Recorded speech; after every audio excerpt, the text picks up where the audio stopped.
Sean.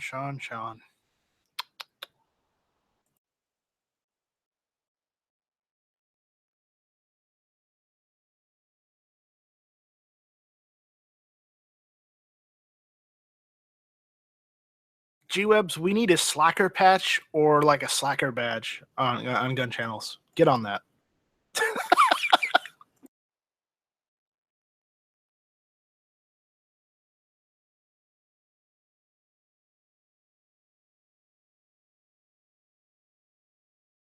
And yeah, the chat is still broken.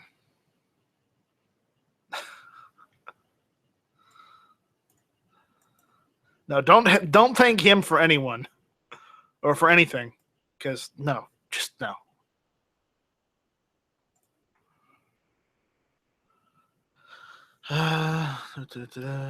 There you go. Taco Tuesday. Shit. I have no tacos. I'm sad face. Oh well.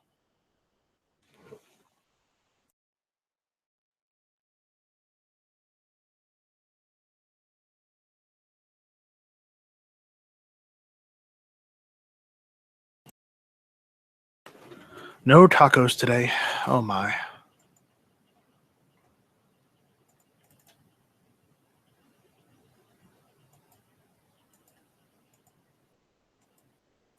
See you, G-Webs. Good luck. Get on those Slacker patches.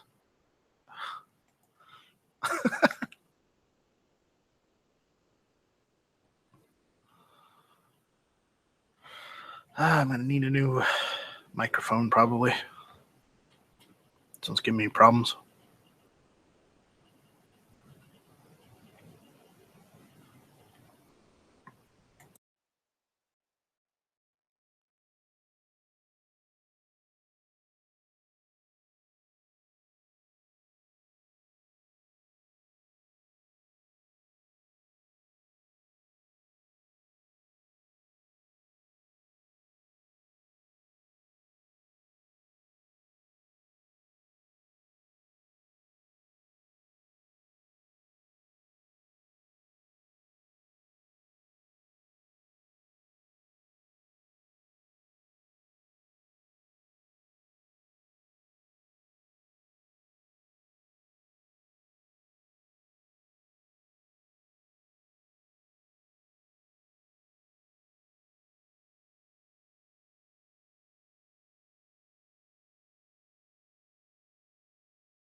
Oh, okay, good.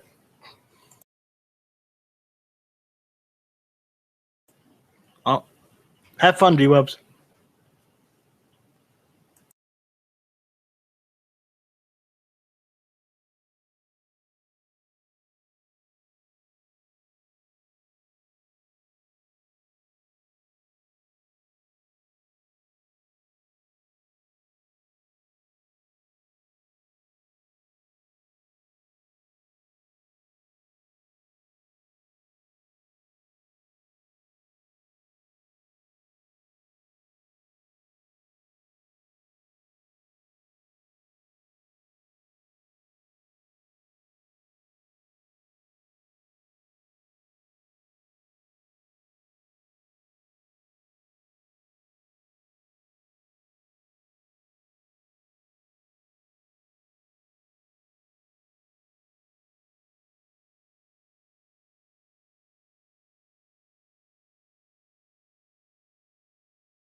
I just got another one of those phone calls from someone.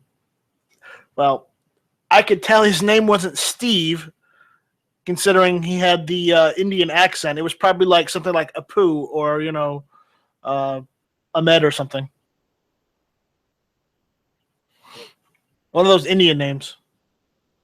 Telling me he was from the Microsoft Support Center and whatnot, and I'm like, no, no, remove my number. I'm IT, so go away.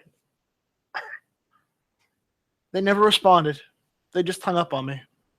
Sad face. Not at all. I just didn't feel like fucking with them this time. I normally screw with those guys and just let them try and do their thing in a virtual machine. But the last time I did that, he wasn't fond of Windows 3.11. He had no idea what to do with it. Oh man, that was hilarious.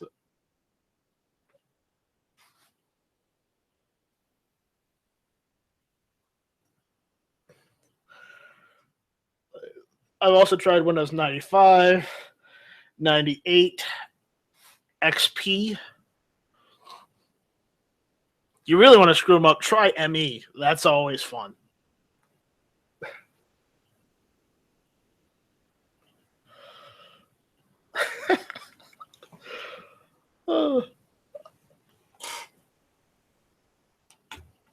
Uh, but guys, if you ever get phone calls from those Indian guys saying they're from Microsoft, odds are, unless you called the Microsoft 1-800 number, they aren't Microsoft. Especially if they come from a number somewhere in the middle of North Carolina. Microsoft's in Washington State. You'd think they'd learn. But no, they don't.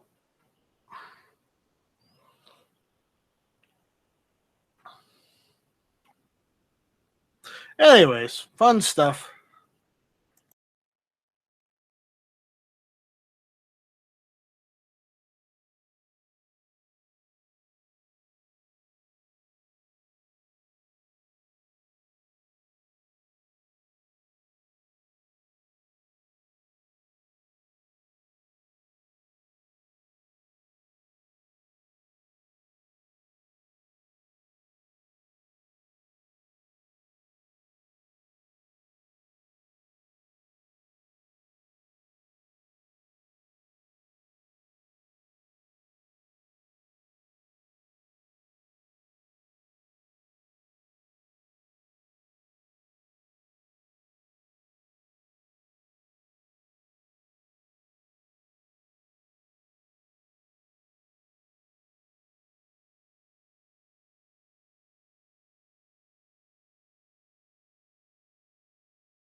Testing 1 2.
Hey guys, I'm back.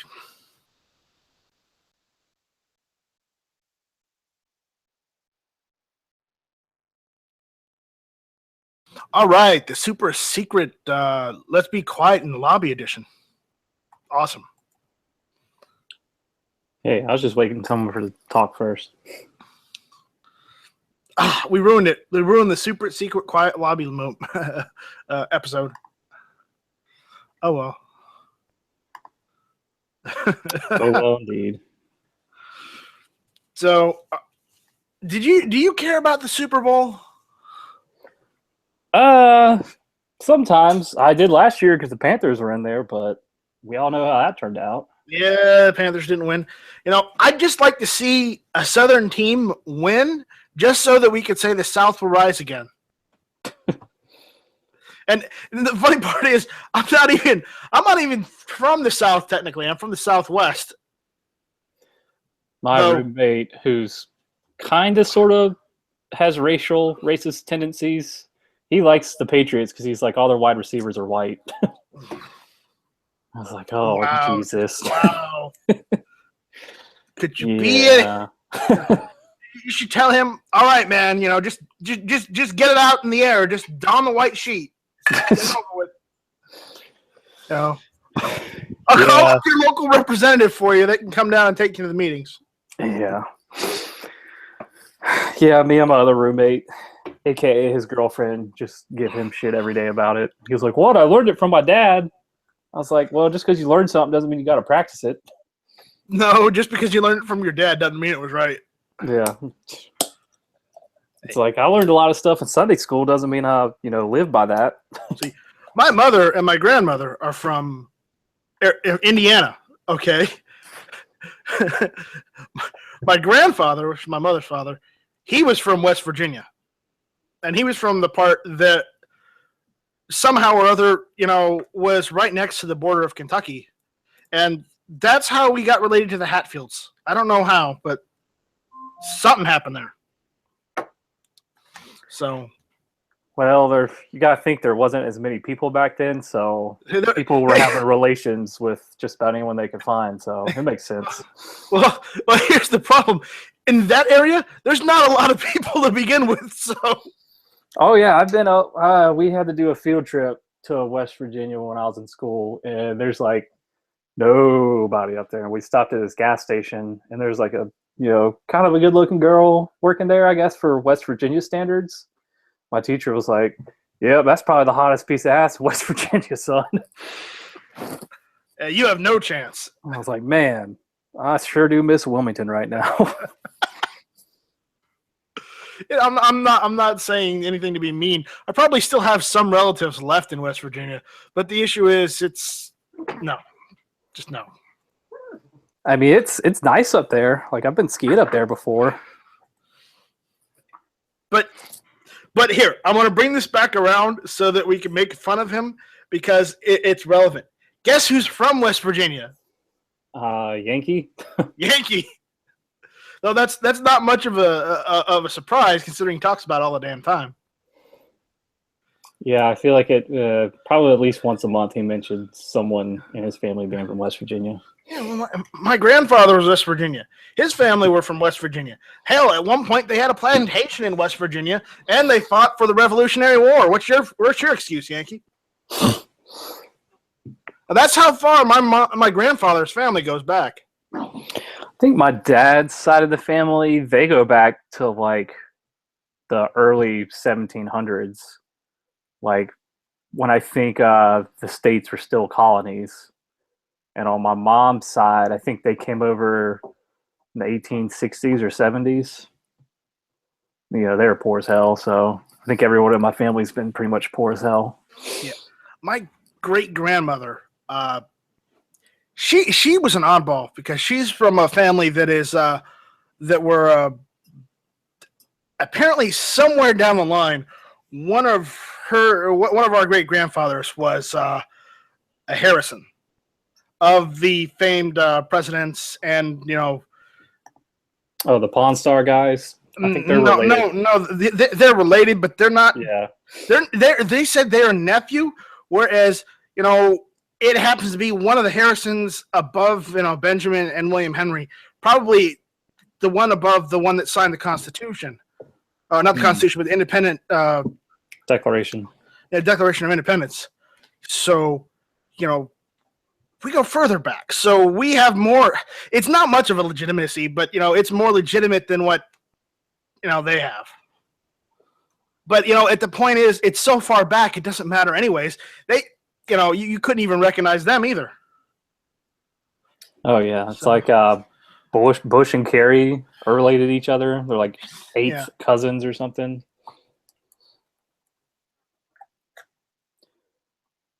So my dogs, the little wiener dog is trying to hump the German Shepherd. It's pretty amusing. And then he can't figure out why she bites him. I was like, well, dude, you're doing a lot of raping down there. She's not going to appreciate that. Okay, Matt, I hadn't realized you had gone flippy.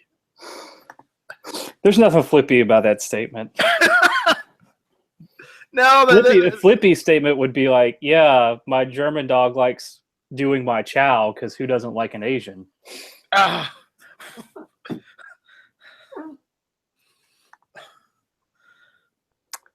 but he would go overboard and say that while he's eating Chinese food or something. Right? Yeah, man, I'm not knocking Chinese food. It's good. Oh, I'm not either. It's just Flippy likes to go overboard, and then he doesn't stop.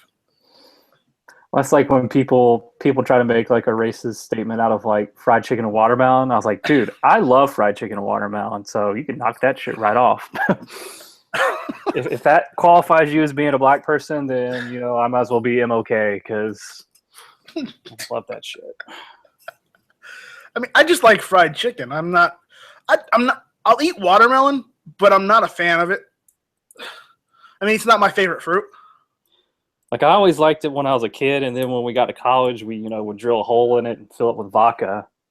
Well, as long as you don't like grape drink, then you're good. No, grape drink. Thank God. Purple drink maybe, but not grape drink.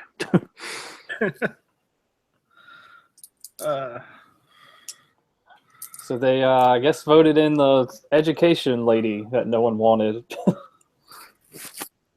Pretty embarrassing, I guess, depending on how you feel about her. Yeah. I don't even know who she is. I think that's a problem. No one knows who she is. She has no background in education whatsoever. Not even the whatchamacallit, the House committee or whoever the hearing committee, the people that hold the hearings, they don't even know who she is. Yeah, when you have two Republicans voting against her, she must be pretty bad. we don't know her. Do you know her? No. I know she gave a lot of money to the Republican Party, and I think that's the common denominator for her nomination. And that her family's pretty wealthy. Well, she's a big proponent of charter schools, which I'm kind of half and half with. Clearly our education system needs some work, and you should have an option of taking your child out of public education and putting in a charter school if you like to. But I don't think we should just totally defund the Department of Education. Just try to fix it first, and if we can't fix it, then maybe talk about getting rid of it. Remove Common Core first. Yeah. I worked with this lady, and she had, I think, a 7 or 8 year old daughter, and she brought me one of her math problems, and it was one of those Common Core where you had to do all this crazy shit to get the simple answer. And I was like, nah, that's not how I did math when I was her age. Granted, I probably still got the answer wrong, but at least I didn't have to spend all this time getting the answer How old wrong. are you, Matt? 33. Okay, you're my age, so. Yeah. Yeah. I had when we got into algebra and say geometry, then they started hitting us with those questions. Yeah. But how old is that kid? 7? She was 7 or 8. That is too fucking complicated for a 7 or 8 year old. What the hell? her mom tried to do the problem, and she's like, I can't figure this shit out. Why are kids in the 4th grade doing algebra? It's like, kudos for trying to do algebra with that age, but that shit's too. I can't even do that shit now. And I've been doing math for 20 something odd years now. Sean says remove Michelle Obama's lunch program first. Yeah, I mean, put soda machines back in the in the schools, because damn it, some mornings I couldn't wake up without a Mountain Dew in high school. I'm telling you. I think every day at least one of our soda machines got tipped over. So And that's because they wouldn't let you have coffee in the mornings when I was in school. Coffee wasn't acceptable for I guess high schoolers at that point. I've not been a big coffee drinker. Like somehow once I wake up, I'm up. I drink it. God. I drink it when I need that extra jolt of caffeine. And if I don't have my coffee in the morning, I usually have a ton of caffeine in the afternoon. Yeah, I don't know if it was because when I was a little kid, I was pretty much loaded up with Adderall essentially my entire life, and Don't say that. That might disqualify you from guns. yeah. Like I was telling someone the other day about it's like, at what point do they say oh, you were on Adderall, that's a mind-altering drug, therefore you must be crazy, therefore your Second Amendments are gone. Hey, Matt. Check the side chat. Don't read it out loud, please. Okay. Said you're secretly a cross-dresser. You're secretly safe with me.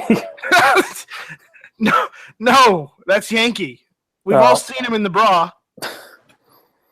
I wonder if he got a lot of flack for that, because I haven't seen him do anything crazy like that in a long time. Well, see, that's just it. His older videos were just full of antics and funny shit, and then his later videos just got more depressing. Why is he still talking? More depressing. And that's why I called him out on it last night, because he comes in. He's giving us facts. He's trying to make an argument to don't put too much faith in a memo. And I wasn't putting much faith in it. I was just hoping that things will get better. And nope, Yankee has to come in and ruin it and ruin my hope and say, hope you can hope for Timbuktu. It still ain't gonna fucking happen. Was this Matt's chat last night? Yeah, I was kind of pissed off. I was eating dinner, and usually his chat starts at 9. It usually runs for an hour. So I didn't even check it, and then I checked it at 10:30, and it's still going. I was like, well, fuck, I've missed 90 minutes of it. I might as well just not even watch it. Yeah, I kind of dropped an F-bomb about the Colt commercials and people getting uppy on all sides about the commercials that were during the Super Bowl, and I'm like, oh man, don't get me started. Ah, shit, I'll go ahead and do it anyways. So then I watched some of HVS's prepper chat for a little while, and then I went to bed. Well, that's good if you want to kick back, relax, and fall asleep. Yeah. They were talking about silver, so Or if you want to buy gold, silver, or how to properly clean, maintain, and shoot your Tavor. I'm waiting because I keep seeing those gold commercials. I'm just waiting for him to pop up one day. He's because he's the internet expert when it comes to buying precious metals. Super Bowl, I didn't find anything the whole stink over the Budweiser commercial. It's this guy legally immigrated here, so I don't know why people have a problem with that. It's I have no problem with legal immigration. It's illegal immigration that is the problem. And then there was this lumber commercial, but I must have missed that one because I don't remember that one. But that one's kind of oh, it's let's feel bad for the illegal immigrants that they can't get over this huge Trump wall. And it's well, that's the point, is to keep people illegally out that don't want to get here legally or by legal means. And it's does a nation not have a right to its borders? I mean, the argument I'm going to start using now is, okay, well, why do you have a door on your house? So people that aren't invited won't come in illegally. So you're telling me we shouldn't have doors on our houses because, You know, it's the same thing at a much larger scale as with like a border wall. You know, it's still serving the same purpose.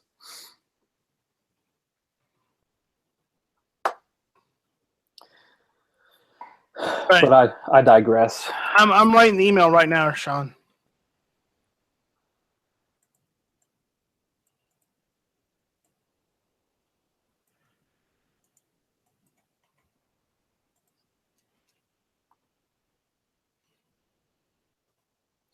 I saw a thing on my Facebook and it was like Duke students think Robot Cop could make police stop safer, and literally people are posting like pictures of the RoboCop robot and like the choppy robot, and I commented on it, I was like, Skynet.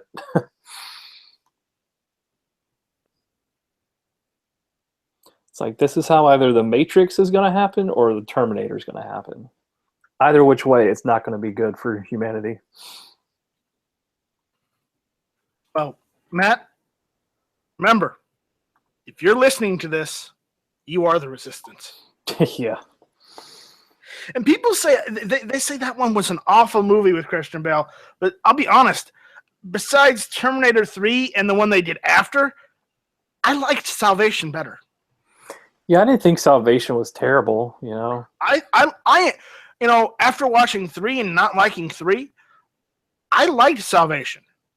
I liked the new idea, the fact that they could bring somebody back, turn them into a Terminator without them knowing, and send them out into the world. Yeah. That seemed like an interesting idea to me, and I don't understand why they didn't do more. I read, I think it was an interview somewhere, that one of the alternate endings was that Christian Bale's character actually dies, and they end up skinning him and putting his skin on Sam Witwer's character. So, like, in the end, John Connor becomes, like, the Terminator. And, of course, they scrapped it because that's kind of far-fetched to think that would work. And remember, if you're listening to this, you are the resistance. The gun resistance. Yeah, I guess New Mexico... Resist anti-gun legislation, goddammit. I guess New Mexico votes on that shit this week. Yeah. It sucks because, like, the more and more states that do that, even though they know it doesn't work, is just more ammunition, no pun intended, for Bloomberg to try to push it nationally. And luckily, you know, that's not going to happen for at least 4 more years. Hopefully 8 years, and hopefully beyond that, you know. Yeah. So my mom's like, I don't see what the big deal of that is. I was like, well, depending on how the law's written, it's poorly written. And if I handed you a gun, I literally just committed a felony. And it's like, and she's like, well, they wouldn't do that. I was like, yeah, they would if they wanted to make an example out of you. So are you at a computer right now? Yeah. Yeah, all right. I don't know if I have much light in here. Let's see if I have any light. Have any light? It's good enough. Check this out. I made another AR. Woo. Add a Bushnell on there. It's mid-length. It's that upper I got from Palmetto State Armory the other day when I posted on my Instagram. Yeah. That's nice. You didn't have those fucking handguards I had. Things were a pain to get on. What, the Magpul? Yeah. I like the handguards. The handguards are really nice, but getting them sons of bitches on there is, if you don't know what you're doing, you might not ever get them on there. Every upper I buy, I only buy the upper with, you know, the original A2 handguards. Or not the A2. What are these? The A3 handguards or whatever? Are they the thinner ones? They're just the plastic, the polymer ones with, the heat shields. Oh, the M4 style? Yeah, the M4 style. I get that on every single AR I buy, so I don't get a problem with that. Though I know other people have problems, and I'm sorry they do, but, you know, kind of watch what you buy, guys. Come on. Like, I like the M4 ones. They're just kind of bulky. Like, I wish they made them kind of like how they had on, like, the Commando, like the kind of thinner ones. Like, if they had those standard on M4s, I wouldn't have changed them out, but All right.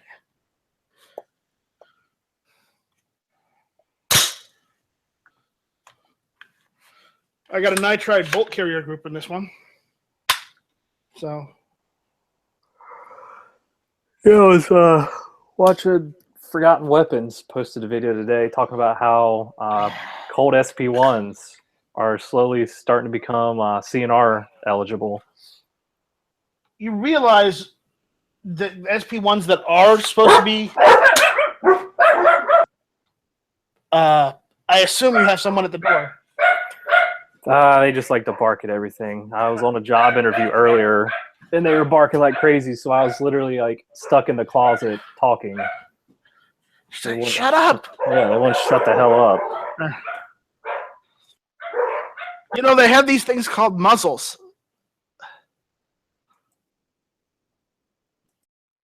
Too soon? No. Well, the German Shepherd, when they take her to the vet, they have to muzzle her because she's kind of a retard and doesn't know how to act around other dogs or small children. But the other two are fine. They just bark. Well, yeah, here's the thing with the SP1s. Okay, the SP1s, yeah, some of them are CNR, but only the ones from like the 60s. 67, I think, are CNR. Yeah, that's what he allowed. was talking about. It's like you have to have an AR-15 SP1 in like the first, I think he said 10,000 serial number range in order for it to be CNR, eligible. But here's the thing. What he didn't mention is they haven't rescinded those exemptions, and the AR-15 itself is exempted from that because it's an assault weapon. As their terms, not mine. Well, that needs to change. And while that one may be because they have documentation and proof because of the serial number that it is CNR, but most of them aren't. A good majority aren't. But I thought it was interesting because he said, hey, yeah, this isn't anything new, but some of these guns are now CNR. It's like, well, that's great. It's great for them.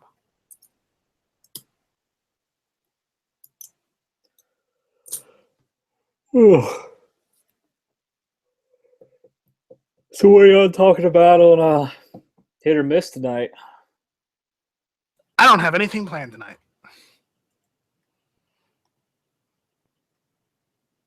Sean, come up with a topic. How to stop Sean from winning all the quizzes? When there are quizzes. I'm just talking about in general. Cross-platform. Cross-platform. Wow. Sean, things are not looking good for you.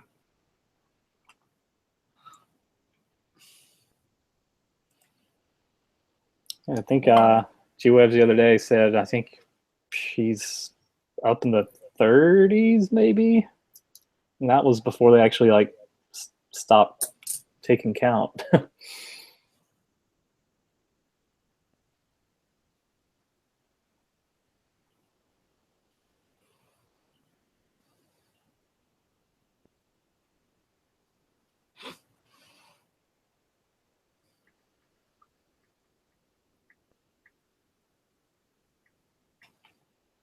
So, what about you, Matt? What's on your agenda for today?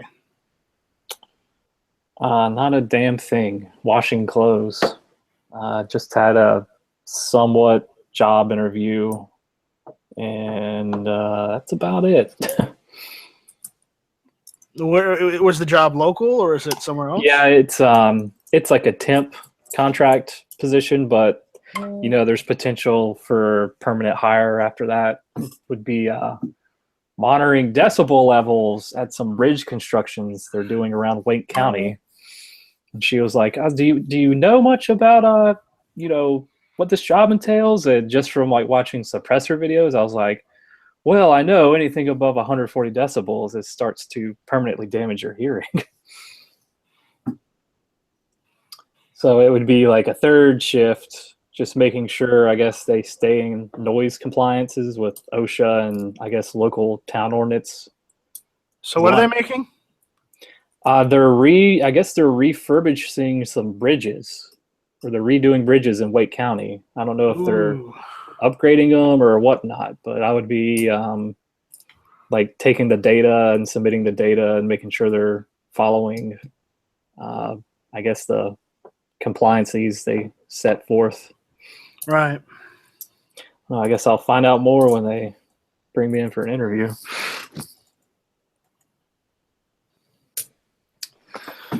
So that's all I got going on today. Sounds amazing. Yeah, it's really boring. I had to clean out my fridge because my refrigerator decided to explode 4 or 5 Diet Cokes and then froze them on the inside. So it was like a big I love it when that slushy. happens. Yeah, it sucked. My roommate commented on it. He was like, "Hey, man, looks fun." I was like, "Yeah, for you. You didn't have to clean it up." Shut up, you mutts. Shut up. Excuse me. Sorry about that.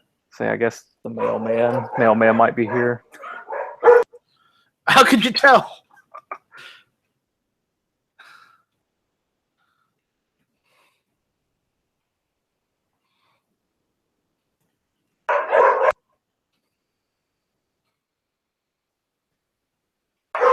Oh, the doorbell rang. I go check it out. See you later.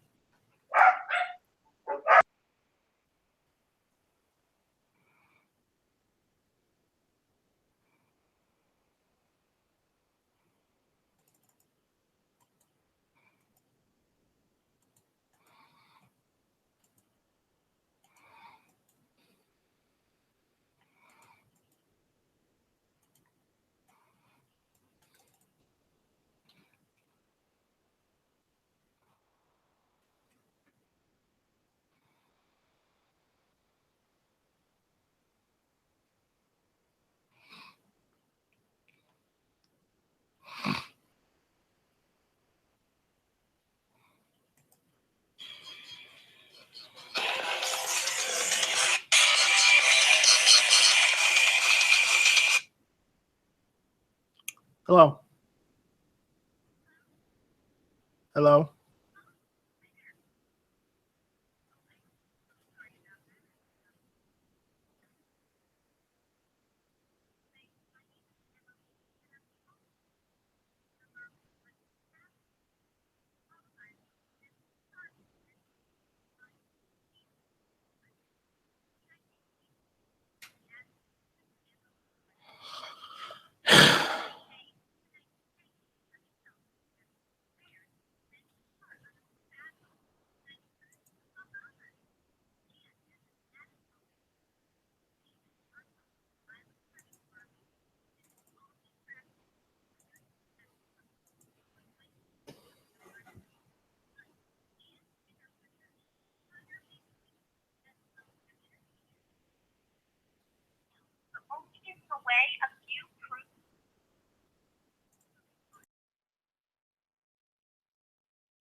It was the UPS guy.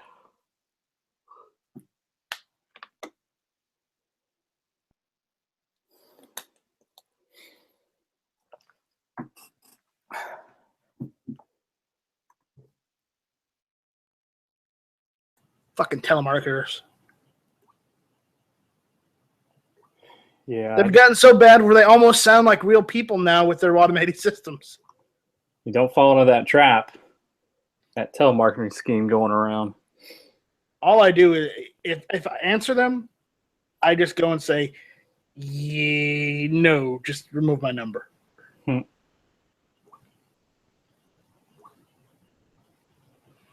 It's the 3rd number today. So.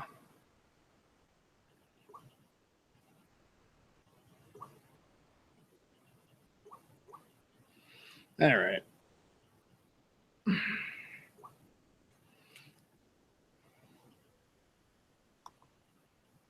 Ooh, nice.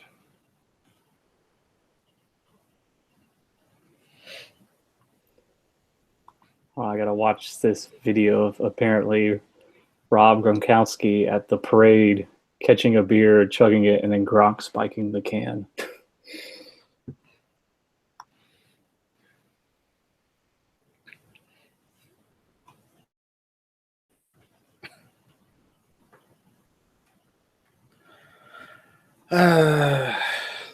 That sounds absolutely wonderful.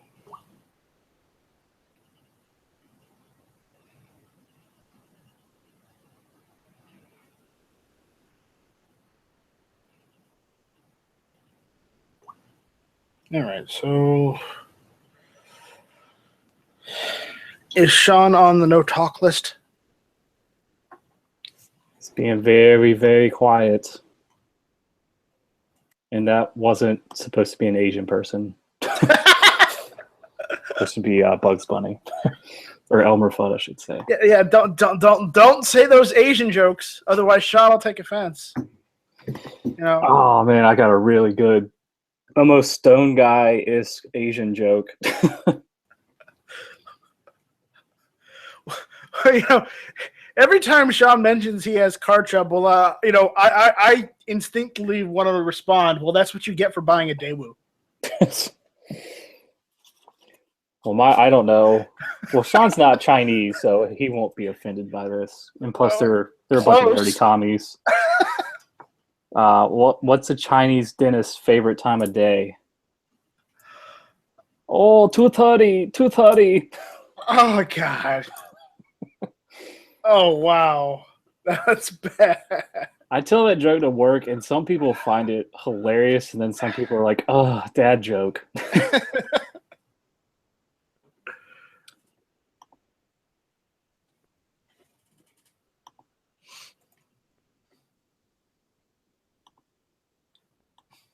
So, I had a friend in South Carolina that he was like, whoa. You have a friend in South Carolina? When did this happen? he was in Charleston. And he was addicted. Hey, how's it going? He was addicted to Asian porn. But he was like, I can never marry an Asian because we would have ugly babies. I was like, wow. I was like, that's so wrong on so many levels. So I have to pull out a bad Asian joke because I'm going to pull out the whole accent. But your ancestors called. They like to disown you. I had a girl that I say, all you can eat. Now you eat all. Do you ever listen to Steven Crowder? Yeah, I've listened to him. And the issue is, he has a great Asian impersonation. He does like Kim Jong-un. Yeah. I can get away with it just a little bit because my grandmother was Filipino. See, I worked with a girl that was Filipino, and I asked her one day, I was like, do you consider yourself Asian? And she was like, I ain't Asian. I ain't one of them slant-eyed bastards. Like, Jesus. That's what they say, but unfortunately, they're from Southeast Asia. Yeah. So they don't claim it, but they're part of Southeast Asia. She was like, nah, I consider myself a Pacific Islander. I was like, all right, well, at least I know that white people aren't the only people that just, talk bad about other people. You do realize that no matter what country it is, they're all racist assholes. Oh, yeah, yeah. The issue is they don't think they're racist because they're against each other all the time. They're not, interacting as much as we are here in the United States.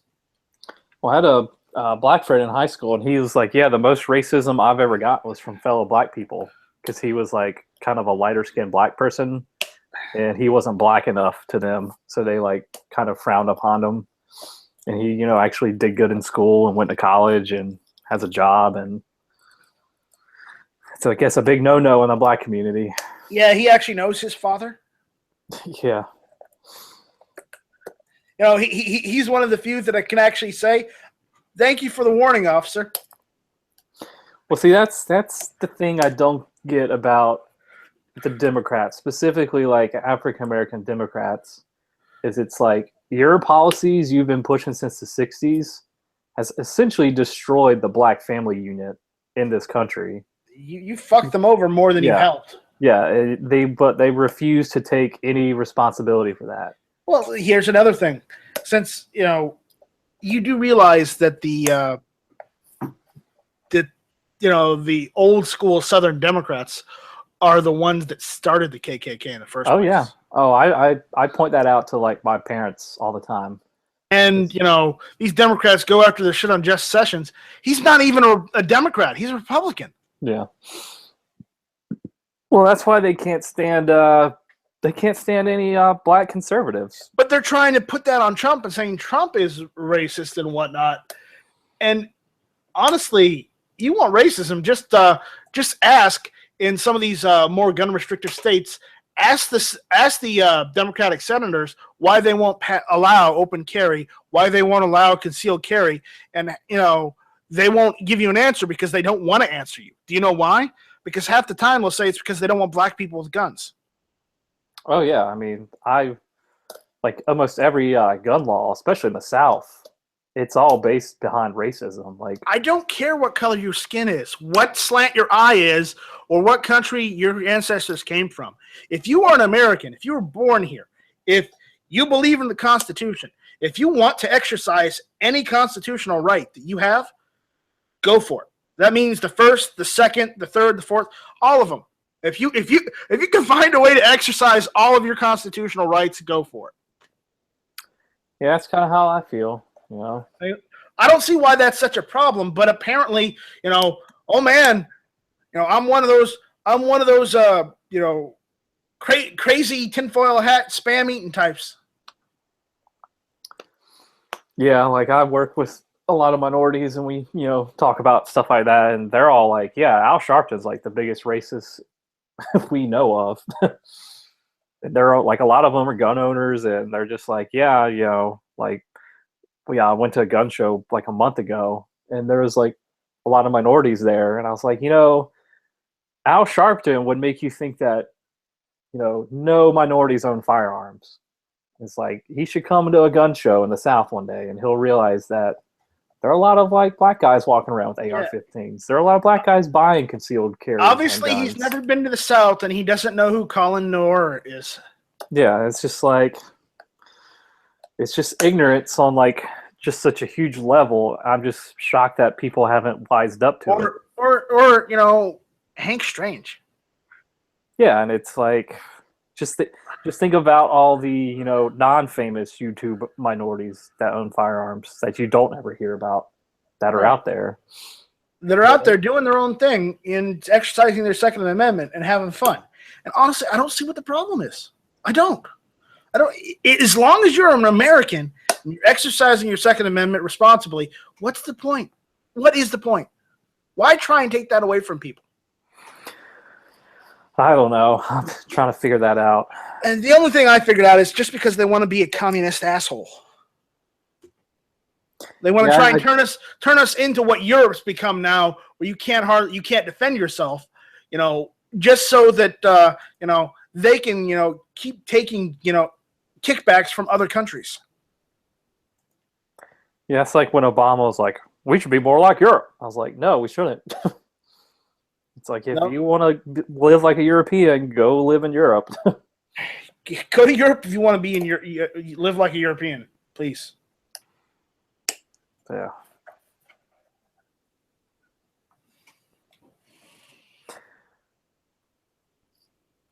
Yeah, Chicago is going to be interesting because Trump's like, I'm going to send in the National Guard in Chicago if you can't get this shit worked out. I'm just like, I don't know if that's a great idea. On paper, it kind of sounds like a good idea, but, constitutionality is kind of a gray area.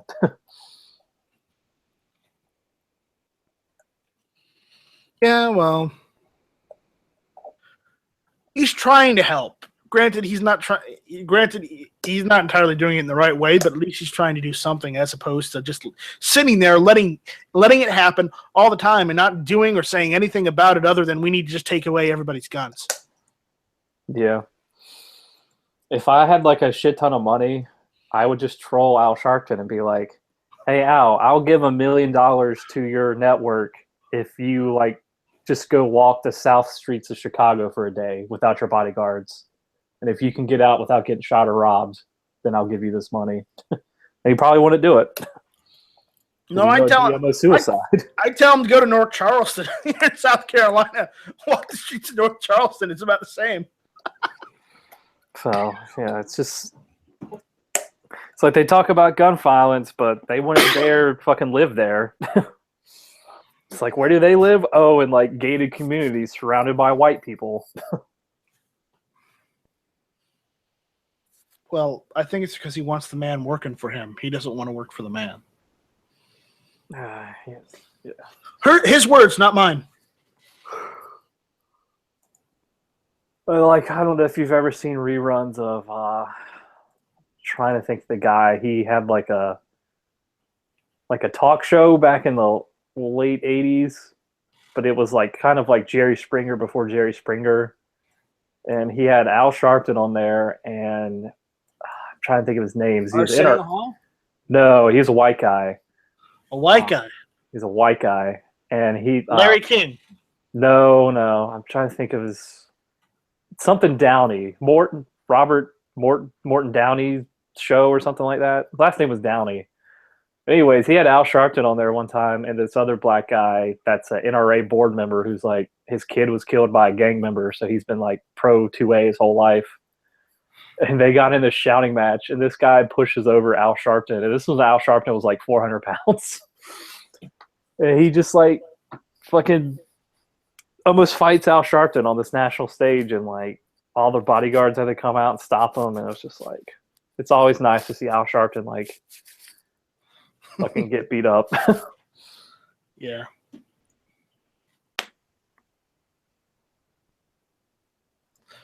Whatever happened to his show? It comes on at like 8 a.m. on Sundays when no one's watching. Oh, when no one's watching, that's why. It's great. Yeah. Great time.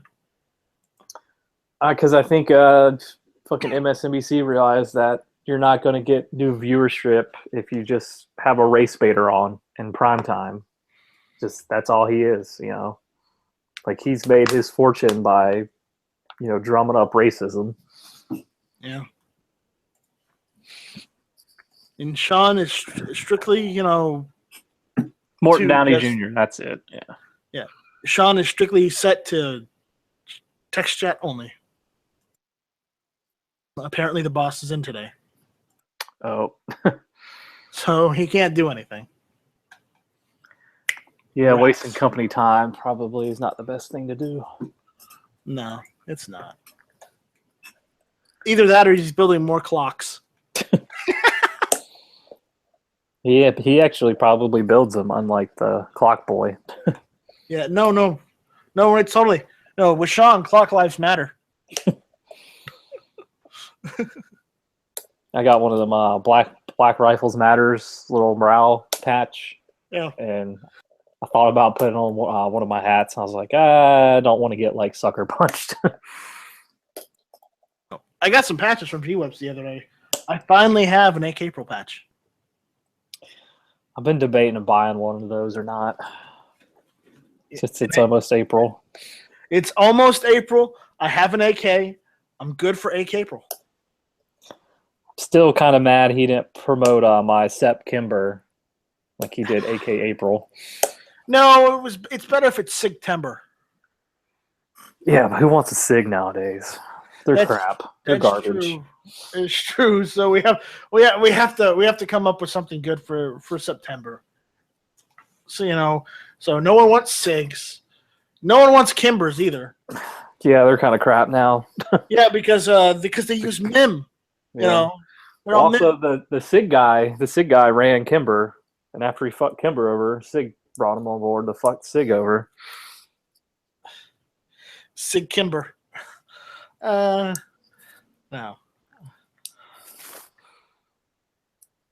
Yeah, like when it Yeah. comes to SIGs, No, that's mine. That's mine, Sean Makarov. it's like when it comes to SIGs, if you can't find something that was like German built or German machined at least, I wouldn't even consider buying it, paying Well- that much for it. Well, G-Web says we're not having every month be a different gun named month because just the factor is, then it loses the allure of having a month dedicated to a certain type of gun. And while Glocktober was nice, we came up with AK April. Everybody liked AK April. G-Webs likes AKs and AK bayonets. So, it was probably the best one to do. But I did want to do Makarov just for a sidearm for AK April. You could do August. August, yes. Yes, we could do August. It's too bad we don't live in Austria. That would be a gold mine. I was thinking of how about Jennings Lie. Yeah. What would be a good one for June?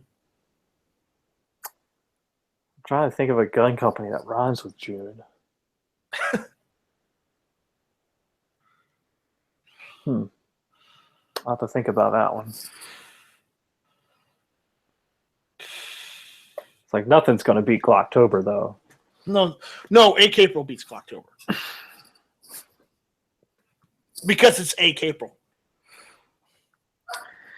AK April. I'd rather carry an AK April and a Makarov than a Glock. I hate no Glock. Well, definitely AKs. I think Makarovs, from what I've heard, are pretty reliable. But And I'm just kidding. I mean, if it was a Glock 17, then I would probably have an aversion to want to get it. But the issue is, I've seen the prices these days. Even on used Gen 1s, 2s, and 3s, they still want like the Gen 4 price. oh yeah, I was trying to find a Gen 2 19. And I'm like, half of these are used, and you want to try and sell people the the new price for a used Glock. You're out of your fucking mind. Yeah, like I was seeing Gen 2 Glocks for $600. I was like, that's more than a brand new Gen 4. Some guns don't retain their price tag, people. Learn. So I do think that the Gen 1s and Gen 2s, they'll eventually start to be collectible. Like they kind of already are getting collectible. But the problem is like so many of them were just used and abused that it's really hard to find a really nice, almost like pristine version of one. I And remember, most of those guys want a lot of money for it. as I've stated before, the only one I like is the 17. Maybe the 18 just because of the full auto. But at the same time, if the NFA goes away, I can take the 18 parts and put it on the 17 to be done. Yeah, I'm looking at possibly getting a 17 when I get my tax return. But the issue is, I'm not a big Glock fan. I've never been a Glock fan. I like a Glock because it's one of the few pistols I can completely field strip and not feel like I'm going to fuck it up reassembling it. Like I have SIGs that, You never disassembled a 1911? I've seen people do it. I don't own one, so I can't say I have. You need to go out and get yourself a Rock Island. Yeah, I had a 45, and they're somewhat fun, but damn if the ammo ain't expensive for them.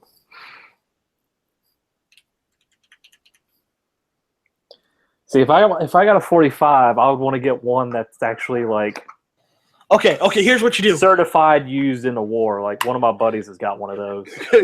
No. You don't need that. Since you like Glocks a little more, go and get yourself an EAA 1911P, the polymer 1911 with the rail. You'll be good. 1911 should not be polymer. It'll feel just like a Glock, I promise. Oh shit! I don't really like the way Glocks feel. At least the one with the finger grooves. I just buy them because they're reliable and the magazines are cheap. And yes, I am just kidding. I'm not being serious at all. Like I was looking at the Sig magazine prices. They wanted like $54 for them. I was like, I can get almost 3 Glock magazines for that. Yeah, some of the SIGs are expensive. Don't know why. They're all expensive. Like the only good thing about the Sig is you can get Metgar magazines, which are like the OEM for Sig, and they're like $25. Other than that, like don't buy the factory mags because they're not worth the $50 they're going to charge you.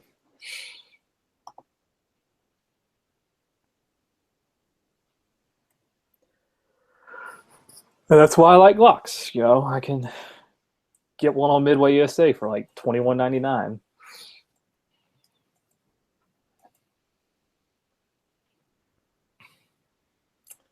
And it's also a pretty good option for like a shit hit the fan pistol because so many police departments use them. That or well, I guess I would say the M9, but they're getting rid of that. So They're getting rid of the M9, but I don't see why Trump.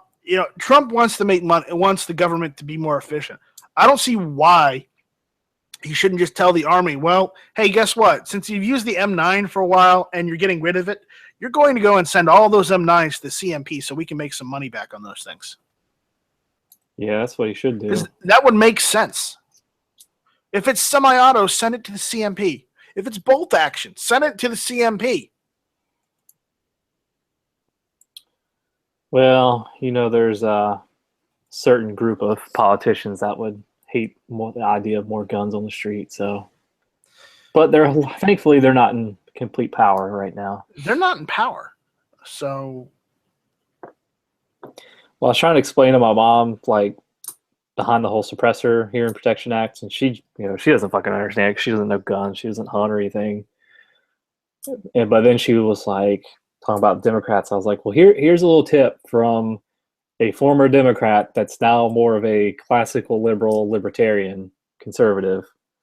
There's a lot of people that hunt in blue states, and this whole suppressor thing is mostly a grassroots started by hunters. So unless you want to like really piss them off, some of the Democrats should get behind that bill. Like, granted, I know like fucking Feinstein and whoever is in California, it doesn't make a difference for them, but like people like, Democratic senators that live in like Pennsylvania and West Virginia, they're going to want to try to get on board with that because, people like to hunt. And when you say, hey, we're not going to let you have something that will clearly, help your hearing, they're going to remember that come November.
Hmm.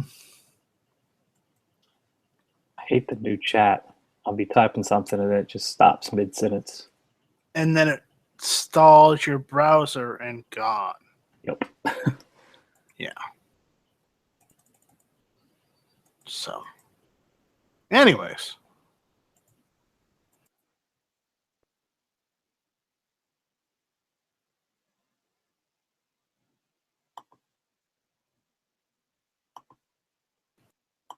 No, I do not. Well, I could email him. Why? What's going on?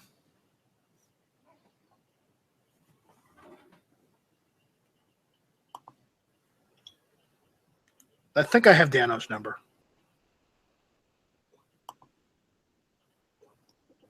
You know he's just sitting in that armchair of his, probably not doing anything. Creating more duck and cover theme music.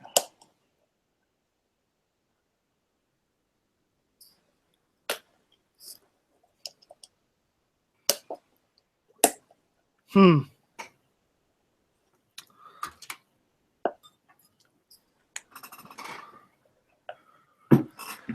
I'm not going to text him for that. He's probably busy doing something.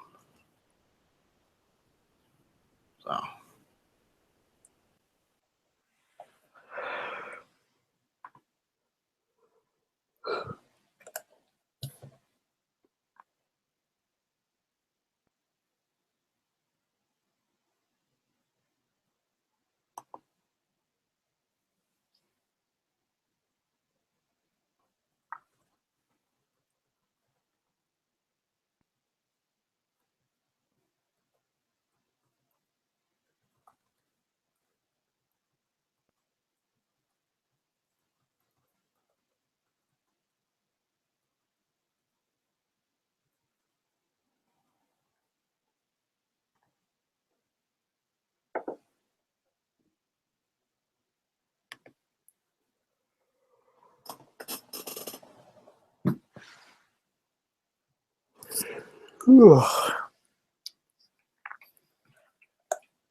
Um. What does it say? Where's Where's Smeggy when you need him? There's a story out of Michigan. Yeah. Armed mask open carry advocates arrested at police station. Does anybody know what time the Daily Gun Show is tonight? 7 Eastern. Okay, so So 4 Pacific, right? Or is it 3 Pacific? I have no idea, but hold on.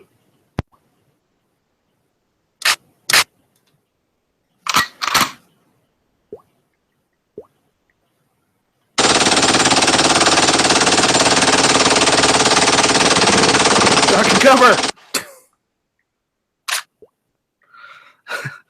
The Daily Gun Show will be at 6 CST, 7 Eastern, and whatever it is Pacific time this evening. And that was not an M60, that was an MG3, just because the factor that I like full auto MG42s and 308. The M60 is great, don't get me wrong. I like the M60, but, you know, The pig. let's put it this way. 1,200 rounds a second is better. It's better. Just saying. Melting down your barrel. Having to change it every minute. Not every minute, but every probably 5 minutes. I don't know. I think if you held down the trigger on something, I bet within about 2 minutes that thing's blazing hot and the rifling's gone. Yeah. I mean, you wouldn't want to fire, an M60 for longer than probably like half a second. Well, not half a second, but probably longer. You wouldn't want to fire it for like a minute, No. because that barrel would get red hot.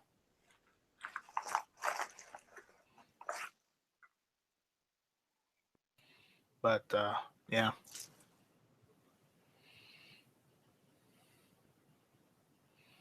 Yeah, one of my friend's dads, he was in the National Guard. That's how he kind of got out of getting drafted in Vietnam. But they were doing a live training fire exercise, and when they were getting in the back of their trucks, he's kind of a short guy, so he had trouble like getting up there. So he said one of his fellow platoon members like held out his M16 barrel for him to grab onto, and he grabbed onto it, and now he has like the birdcage flash hider scar burned into the palm of his hand. He said he got deployed to Wilmington during the race riot after MLK got killed, and he never went back. And he was like, we were scared out of our mind because they didn't issue any ammunition, and we couldn't even keep a bayonet on our rifle. It had to be in this, the Scarab. He's like, but yet the state troopers are out there with like their fucking M16s and shotguns and shit.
Oh, so bored.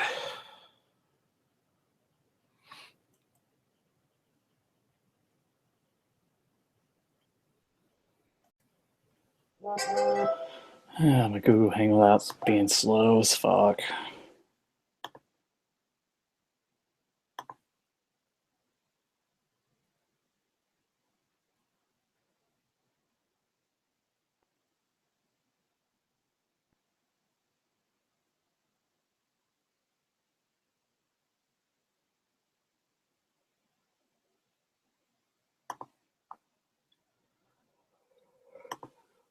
I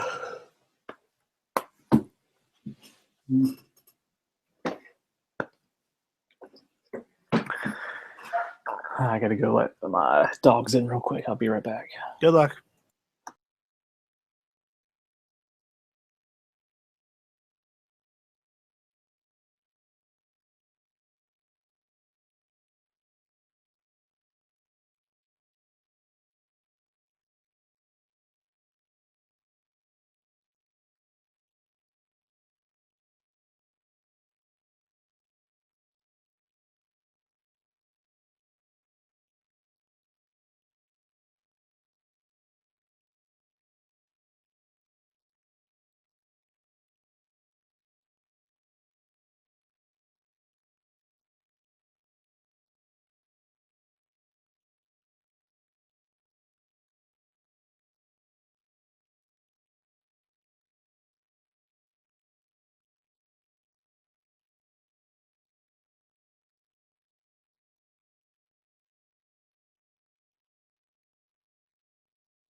Alrighty, I'm back.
Oh God, the scratchiness. I'm gonna have to ask you to calm down. You guys are way too excited. So the boss finally left the office so you could talk. No, I finished building clocks for the day. See, what did I tell you, Matt? Clock lives matter. He's just got to ship them out to Syria now. Turn them into components. No, they're going to where the kid lives now, Dubai. I think he's back in America because Yes. Dubai, is a shithole. Well, it's not that. It's you can't handle Sharia law. Gee, I wonder They why. wanted to kick his ass for being, all Americanized. He wasn't allowed to have a Nintendo Edge or DS or whatever the fuck the latest one is. Well, he lost his court case. Switch. So now he owns Shapiro court cost, For wasting the court's time. which I'm sure is thousands, if not hundreds of thousands of dollars. I think it's like $300,000. Better get on that Obama phone and get a loan from Obama.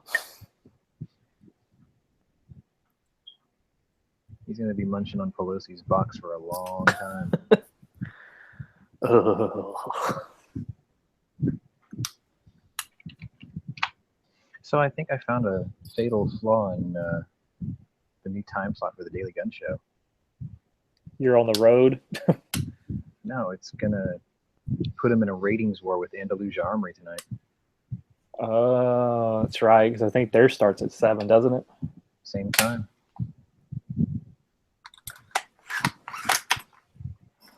Unless he's gonna have, my boss send a fleet of Russians to hack their feed. Yeah, I liked it when it was at 3 because, I'm in the Eastern time zone, so I could listen to Early Watch. Then that ends, and then there's the Daily Gun Show, and then Smeggy usually starts up a lobby, Yeah. and it's like the primetime shows.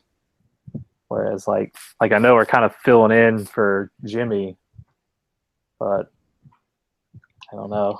It's a long time to go without any chats. Office. It's just It's just because I'm lazy, and I was busy yesterday and today. you know. No, I haven't heard from him. He said when I got his text message the other day, he said he would be back on Tuesday, and he didn't specify whether it's morning or night. So assume night. Or if it was in 2017 or 2027. No, he didn't specify the year. You are right, but I don't think he was trying to hang a clock over his toilet. It's because I haven't built it yet. So I don't think he came up with the flux capacitor, which is what makes time travel possible. Oh shit! Well, I heard see, a really funny pun the other day. It was I drive a really old Volkswagen, but I Oh wait! also own a You've upgraded from a from a Daewoo No, to a no. Volkswagen. It's a pun I heard on the radio. The guy was like, "I own 2 cars. I drive a Volkswagen to work every day, but I also own a DeLorean that I drive from time to time." But don't. Oh, ha, ha, ha, ha. Wow. Well, see, Jimmy's problem is he drives a Prius and it can't get up to 88 miles an hour. No. Jimmy has a minivan. This is even worse. This story's getting worse all the time.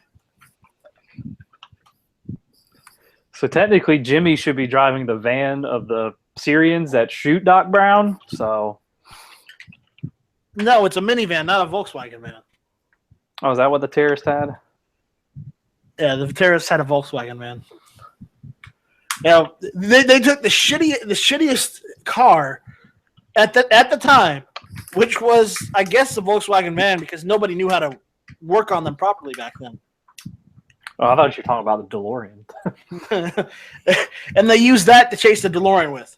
So you get one slow car that's made out of metal, heavy metal, with another. Yeah, I had a buddy that he wanted a DeLorean so bad. It's a cool car, but just because of the movie. They Like make without them that brand new here. movie, it would be nothing. They make them brand new here in Houston. Yeah, I want one. And you can actually choose what engine you want in it because nobody wants that piece of shit Peugeot motor. Have they figured out how to get a diesel engine in that yet? You can get maybe a Cummins 4BT in there, maybe. But other than that, you can maybe shoehorn in the 4-cylinder diesel from a VW Rabbit. I don't see why not. Because what I heard is you could get a Renault diesel engine imported from Europe. You can And get one throw- from Canada. You know, that would work in the DeLorean because of the size of the engine. You know, the issue isn't so much can you put a diesel engine in the DeLorean as can you get a diesel engine in the back of the DeLorean where the engine compartment is without making any modifications. Well, you're always going to have to modify something just from the torque of that thing. It can be done. I'm sure it can be done. I mean, I saw a fucking 6BT Cummins engine, 24 valve crammed into a 1950 Cadillac at SEMA. So yeah, it can be done. Anything can be done with a blowtorch. Not a blowtorch. A MIG. Well, you have to cut some shit out, but yeah. Well, then you use a cutting torch.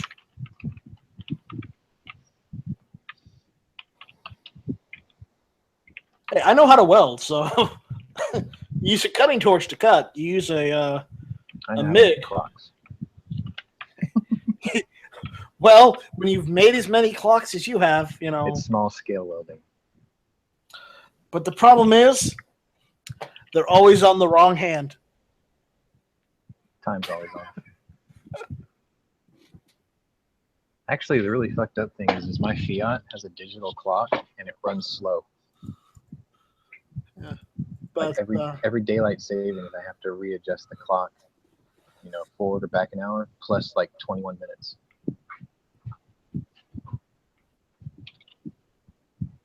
you might want to change that clock. I can't reprogram a digital clock on a Fiat instrument panel, but I just thought it was kind of quirky. You seen that thing that says Google Effects app will no longer work after April 25th, 2017? Yep. Yeah, right? There we go. Does that mean I'm going to have to relearn how to start fucking lobbies again? You know, Like, are they going to change that too? I don't know if they're going to. From what I read, they're getting rid of the Google Hangouts API. I don't know if that's going to remove Hangouts entirely, or if that's just going to remove the ability to use, add-ons and effects like screen sharing and whatnot. See, I have a funny feeling what they're trying to do is they're gonna make people who want to broadcast on their service subscribe to YouTube Red or some shit.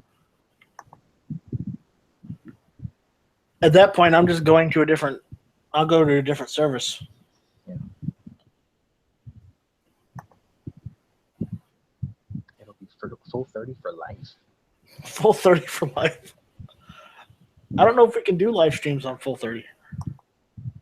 I think if it came down to it where Hangouts and everything were completely changed to where it was a pay-to-play platform and everyone left, then whoever's programming and working Full 30 would start to maybe work towards those kinds of features.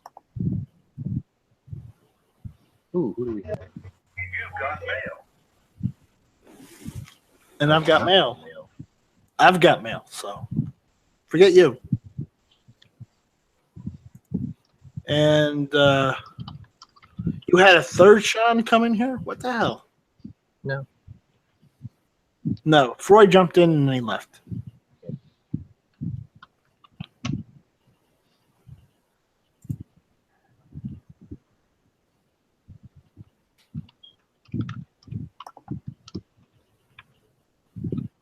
Yeah, so all my reloading bits are going to show up a day early, which is kind of cool.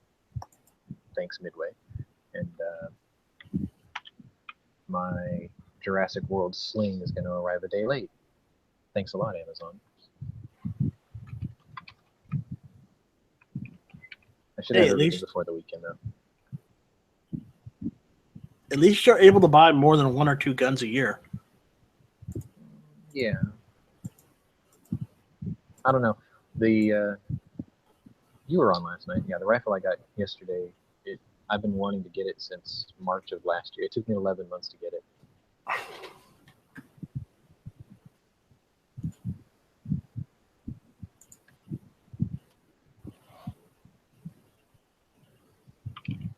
But now I got it.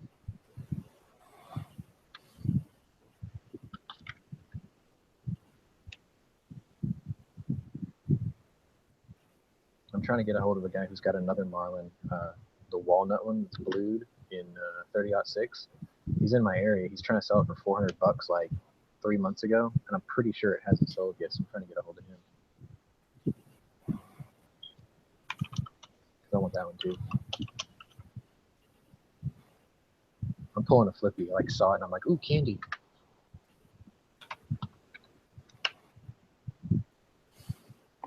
What are you talking about? Flippy has no gun. What do you mean? According to Mika. Would he liquidate all his shit? No, did you not see No, that chat? Mika doesn't believe that Flippy's a real person. Yeah. Oh, dude, everyone's a lot of people have seen him now. Well, it's not good enough for Mika. We have proof of Flippy. We don't have proof of Flippy. Actually, I think he was trying to unload his 360 PD. I want to see what he wants for that too. Kind of want that. Saw he was trying to sell his AK. Yeah. Times are tough in a city that's weird. Flippy's trying to sell his AK. You know what that means? That means he's getting a divorce. No. If he's selling his AK, it's because he has insider information that Noveski's going to start making AKs. He's like, oh shit, I got to buy that.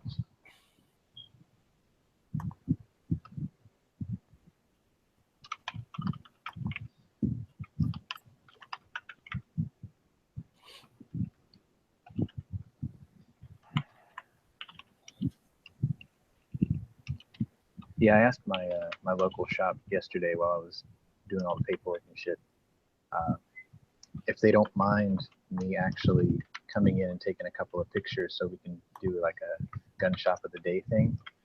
And they were like, hell yeah, come on fucking over on Saturday and we'll get the place all cleaned up and you can come take a bunch of pictures. Like, sweet. Yeah. I may one of these Two of days. them, I think joined gun channels last night too. One of these days, I may go and get permission from Palmetto State Armory to just record some video of what they sell and how the Do like store a looks from walkthrough, inside. like, A walkthrough. do a I won't do walkthrough, the like- range. I'll do up to the range, but I won't go in the range because the issue is I'm not going to pay to use their range for an hour when I can go home and use it all night. Yeah. You know, I know you guys are interested in that kind of thing, but honestly, I have a backyard. It's free. Why do I want to go somewhere and pay to use their range when I can use my own for free? Well, No. there is one advantage to that.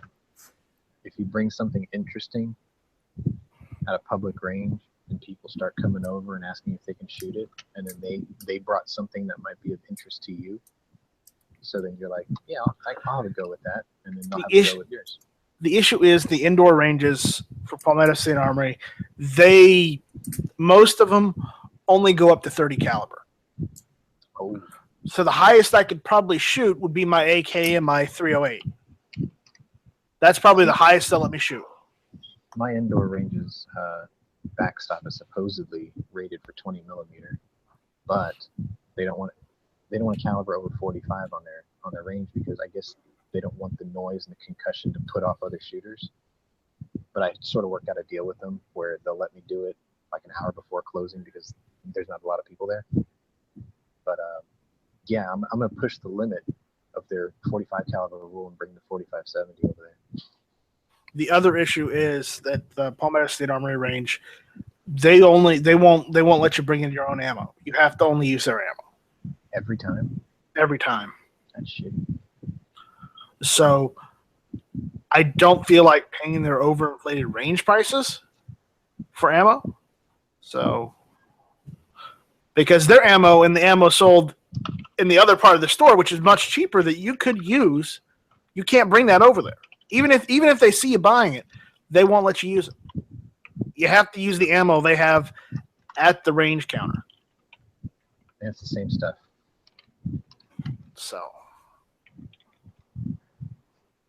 Yeah, that's one of those hashtag FTD, FTD, FTD, FTD, FTD situations.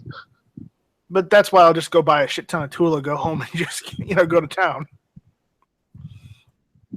Yeah, I still don't get why a lot of ranges are like, you can't shoot steel case here. It's like, it's not gonna fucking go down range and spark on your back wall like you think. We're not Because gonna they can't resell the brass. Yeah, that's what I was thinking. Like, my range won't even allow aluminum case, and that's got to be the only reason. It's because Yeah, they they're put, not like the cool with brass. aluminum case at my place either. I use aluminum case ammo at home. I use steel case, and I use brass. Do I pick up the brass? Sometimes. Not all the time. Depending on if I shoot my 308 or not. Because if I'm shooting the 308, I'm not picking the brass up because it's already fucked up in the first place. How come? You don't need to. No. How come it's fucked up when you're done shooting it? Does it fire form all messed up or something? Like something screwed up with the chamber? I think it's got that fluted chamber. It's against got a the fluted brass. chamber. Remember, it's an HK91 clone. Got it. Fluted chamber plus it kind of likes to fuck up brass casings on the eject anyway. So there you go. That's unfortunate. Life is unfortunate.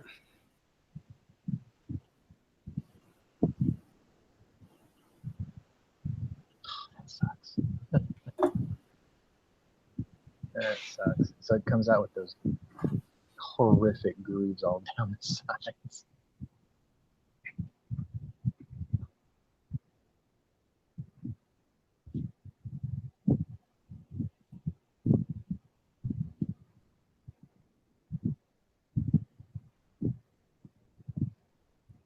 Yeah, man, you picked it up. You picked a reloader's nightmare. Yeah, but at the same time, I wanted it. I needed, not needed it, but I wanted a cheap rifle in 308. And I got one.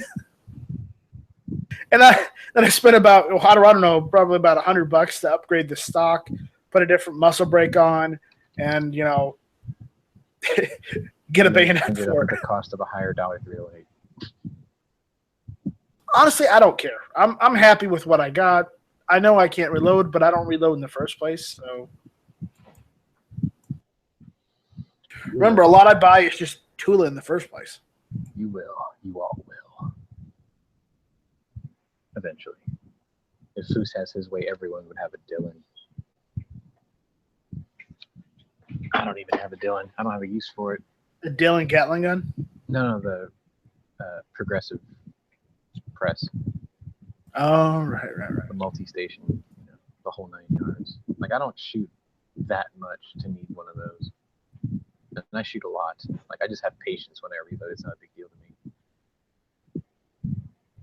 Then I keep so much in reserve that, it's not like I'm going to run out and I have to reload it quickly. I'm sitting on like 244 Magnum brass that I still haven't reloaded just because I'm not in a hurry for it.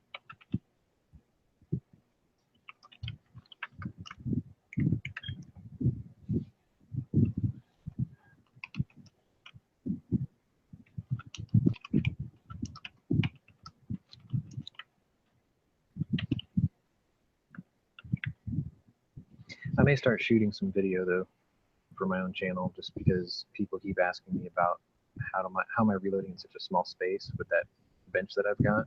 I'll probably do like a walk around of that, and then I guess to finally please Foose, I'll do a big bore reloading with 4570 shells I'm getting. Yeah, if you actually show up for one.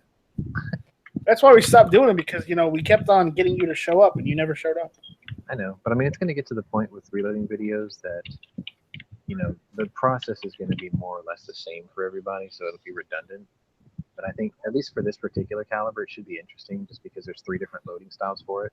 If you have like a really traditional lever action, or if you have a new repro like I've got, and then there's other rifles that can take like twice as much chamber pressure as even mine. So there are some differences for 4570, which is pretty cool.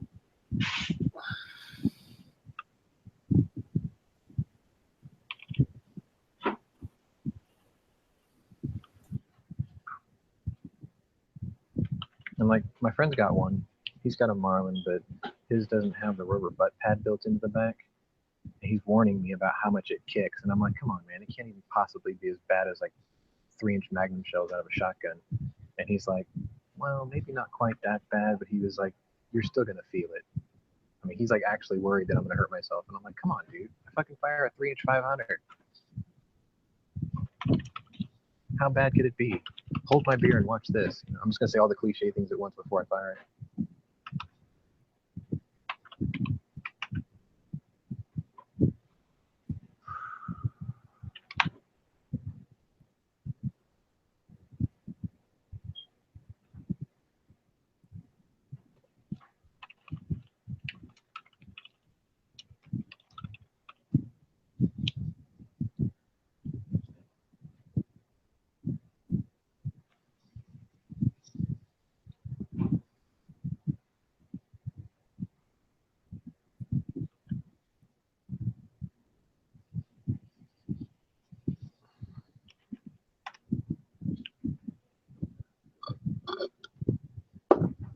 Shit.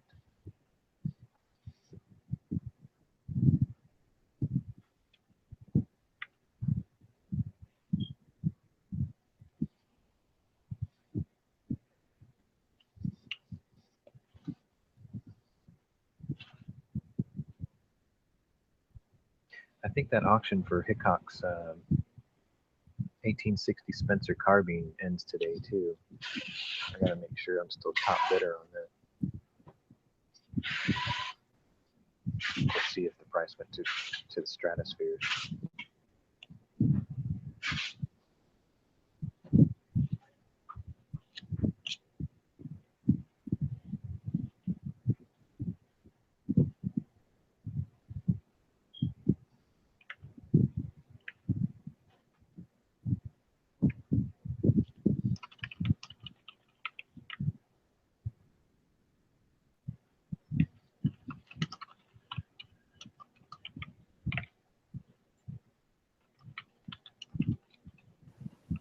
Oh yeah, I got a message from someone on Gun Channels today. Oh, AWAG 1000. You got to pick that up. well, I don't recognize the caller ID. It's only a 3-digit number. Let me go get that real quick. All right.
Sorry, I had to go fold some clothes. I'm about to fall asleep here. This chat is just so riveting and so. Hey, I can only bring so much to the collective. Yeah. So when Sean gets back, I'm going to tell Sean this because I've not actually had one of these before, and I don't know what to do. Apparently, somebody on gun channels, I don't recognize them, messaged me and asked me if they could jump in on Hit or Miss tonight, and asked me what the topic was. And I'm like, I don't know you. I've never seen you on gun channels before. Why are you asking? He could be the new Messiah, though. The one that will lead gun channels to glory. So wait, you mean he's the second coming of John Moses Browning? Could be. Could be. Interesting. It could be like the clone spawn of Browning and Kalashnikov. You know what else he could be? A He could, he could also be a troll, or he could also be the second coming of Ruger, and that's not something everybody wants. Man, that shit was weird. His caller ID was only 3 digits. Skynet. Yeah, Skynet. Polite as hell, though, so no big deal. What are you playing with, Matt? I'm an Arsenal. Yeah, but Sean, I got a message from a guy saying he wants to jump in on the chat and asking for the topic tonight. Oh, well, do you have one? No, that's why I was totally going to put you on the spot. I don't do on the spot. Well, it's not on the spot because we're talking about it before Hit or Miss tonight. So, The you know, white sheet? yeah, why don't we talk about the white sheet and I guess just whatever else. Okay. I mean, have you been collecting questions the last couple of weeks? You act as if we get questions. Sometimes you do. I never get any email questions, ever. I know this might be a stupid question, but what is the white sheet? Is that the ATF letter thing? It's the ATF letter. Okay. Someone at the ATF actually has some common sense. Wow. The chief operating officer, he's like the number 3 guy there. Shit, that would be nice. Yeah, I read the letter. I was like, damn, this guy's like got his P's and Q's together for sure. But only if he can, cross his T's and dot his I's. Well, like- I think I brought this up yesterday. At least it's a different theme. It's a different feeling, of a message. Usually it's a letter saying we need to evaluate this or we need to reinterpret this. Instead, it's we need to stop wasting our time with this. So that's a very positive thing. Well, I wonder if they realize that there's not a whole lot of public support for the ATF now, and that they could be on a chopping block if they just keep trying to like make up their own interpretations of the law.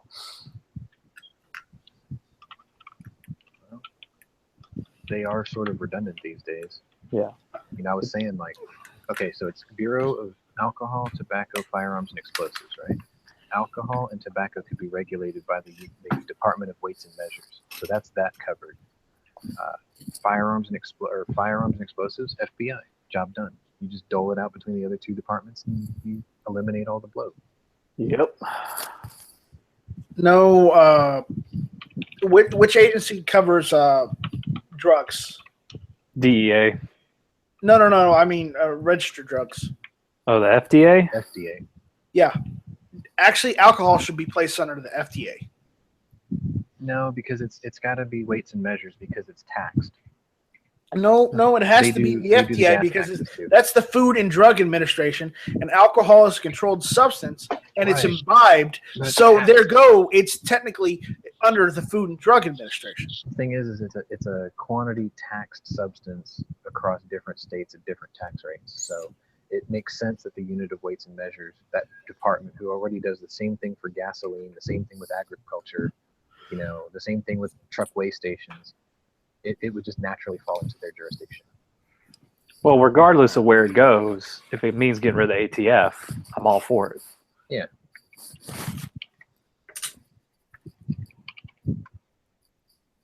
I mean, maybe it served a purpose once upon a time, but it doesn't anymore. All right, I'm gonna head out. I'll see you guys later this evening. I guess we'll just talk about the white paper and whatever else. Sure. All right, man. later. Yeah,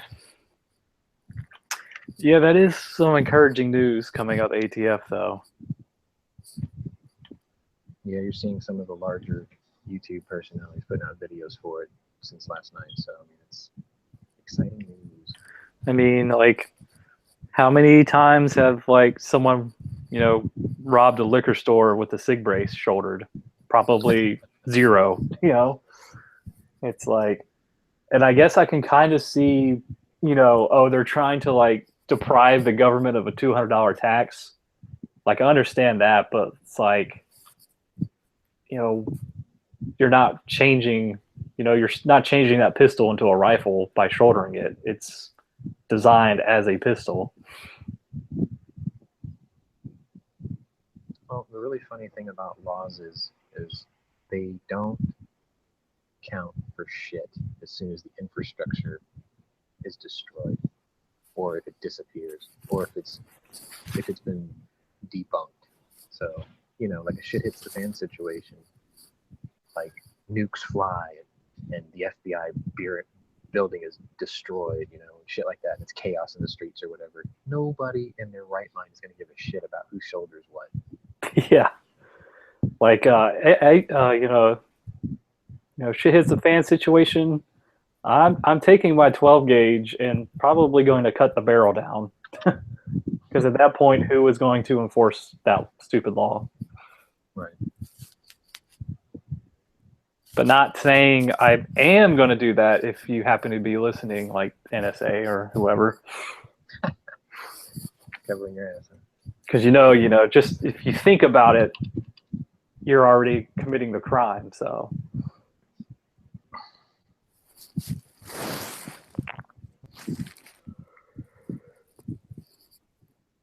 Bang, you're guilty.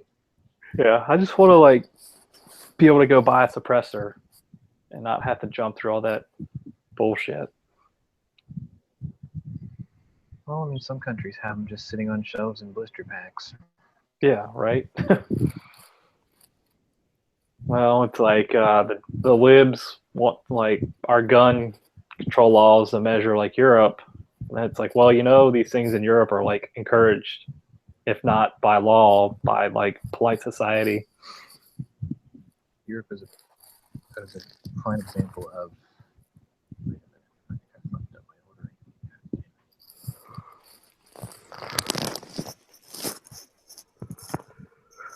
Yeah, I fucked up my orders. I gotta back up, fix this crap.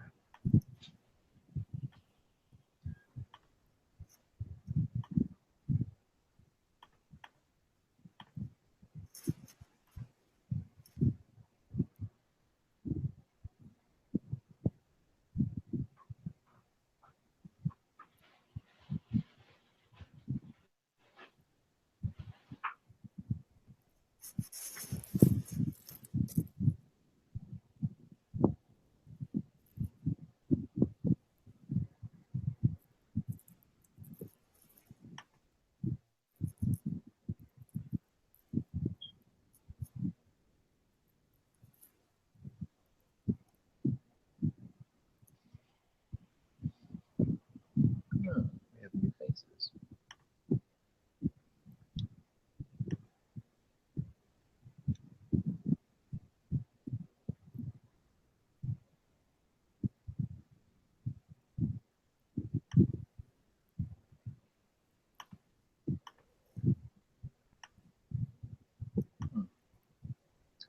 Looks like I did get it right. I don't know what the hell's going on.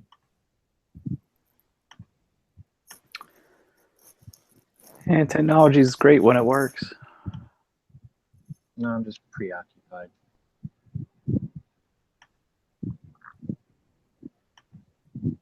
I have to send inventory orders to a different warehouse, and I have to do it all manually, one at a time. It's a pain in the ass. Yeah, it does suck.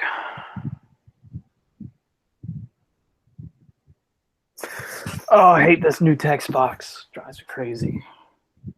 There's a, I swear there's a giant memory leak in this new system because like I have to refresh the tab every 45 minutes. Otherwise it eats like 2 gig of memory and starts locking up the machine in my work machine. Like I'll try to type something and like I'll be typing and then it'll just stop. Then I have to like back up and whatnot. It's really annoying, especially like during quiz time. I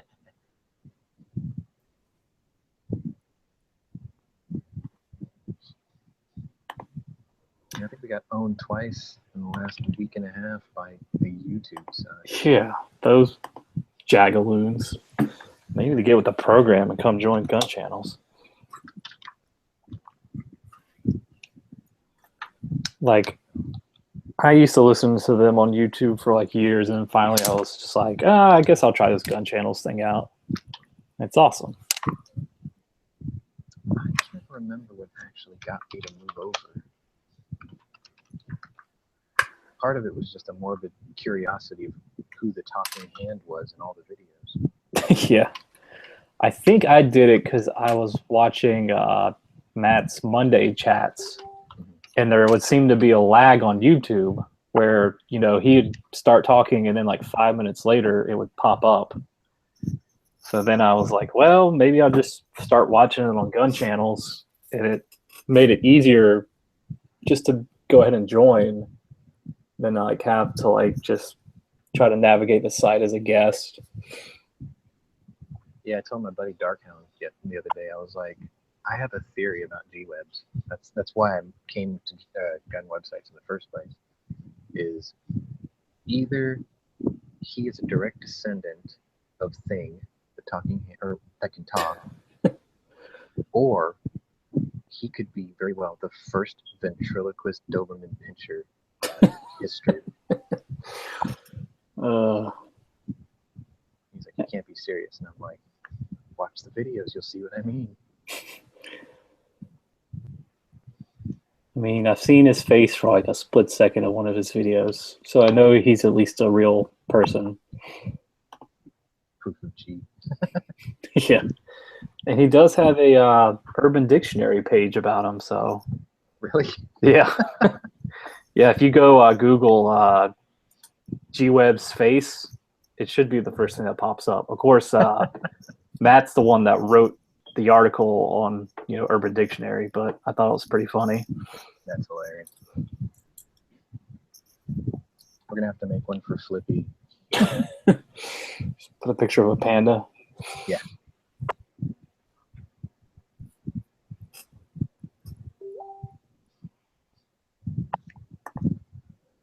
Brew for Flippy. Flippy. I heard the oldest, what was it, the oldest captive aquarium fish in the United States died yesterday. Was it like a whale or an actual fish?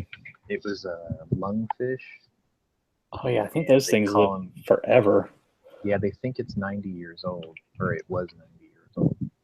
They call it granddad. But I mean, the thing is now that it's dead, all they have to do is split its skull in half and check out I think it's called an otolith. It's an ear bone, and then they can tell exactly how old it is. It's like a tree ring. Yeah. Yeah, I think I read something that they caught a shark somewhere, I think off Japan, and they think it was like 300 or 400 years old. Holy shit. I think it was a shark. Pretty sure. Jaws 9000. Yeah. But it was like one of those like deep sea sharks that people rarely saw and posed no You're threat. talking about the frilled shark. Yeah, I remember that video. Looked like a goddamn sea serpent. Yeah. And you know, the first thing my Asian side kicked in, I was like, I wonder what it tastes like. And sure as shit, the article said it shouldn't be eaten. It tastes horrible and causes severe cases of diarrhea. I was like, see, even the Japanese probably wondered what it tasted like. Yeah, it's like Yankee says, you know, when you see a warning label on a bottle, that's because somebody, Asked. somebody did something stupid with it. They want to know how that guy died. They just handed it over to him and say, hey, try this real quick. Tell me what you think. Well, it's like that newt they have in the Pacific Northwest, the like rough skin newt. It's got tetrodotoxin in it. And like one of the ways people found out that it would kill you is apparently these two hillbillies one night like found one walking around, and the story is like they were both drunk and the other one dared one to like eat it, and he was like dead within like a day. And it's like it contains the second most potent toxic next to the like that pufferfish or whatever. Irukandji has one of the most painful venoms I've ever heard of, and it's like the size of the head of a pin. Oh yeah, the jellyfish. Yeah. I have a friend that she studied abroad in Australia, and she was like, yeah, you could only go to like beaches with the irukandji nets, because if not, they would get through. And like they would literally like kill you if you got stung by enough of them. You're gonna wish you were dead if you get stung by one of them. Yeah.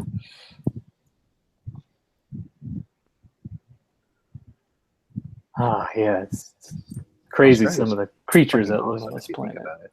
Like the British had the right idea. It's like we're gonna send all our prisoners to the one place that has the most venomous things everywhere in one place.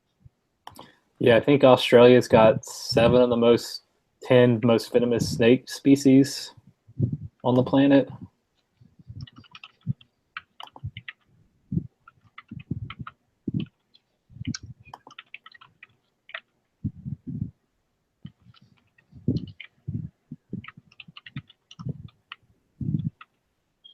Yeah, I'm not looking forward to seeing my credit card bill this month.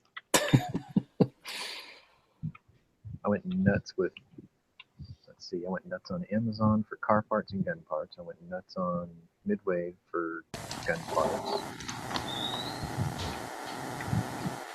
I have to still get my second car registered, inspected, and insured. Hello. Ah, you think How's it going? I've been sitting here listening for the like past 20 Yeah, you ain't missed much. on the mic.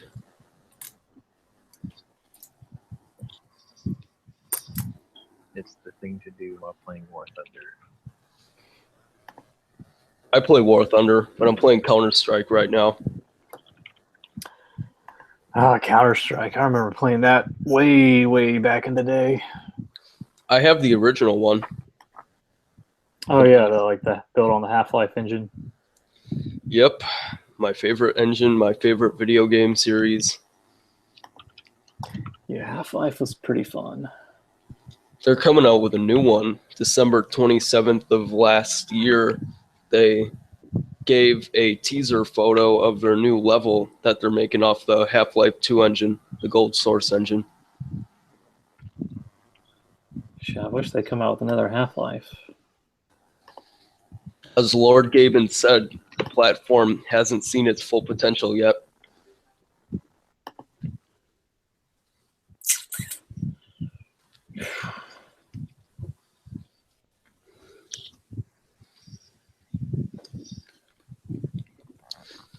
This Google Hangouts has this annoying thing where if you press the spacebar, apparently it cuts your mic out. The hotkey for the mute button. Yeah, and in this game you gotta jump a lot, so you might hear me muted every now and again. Will not hear me.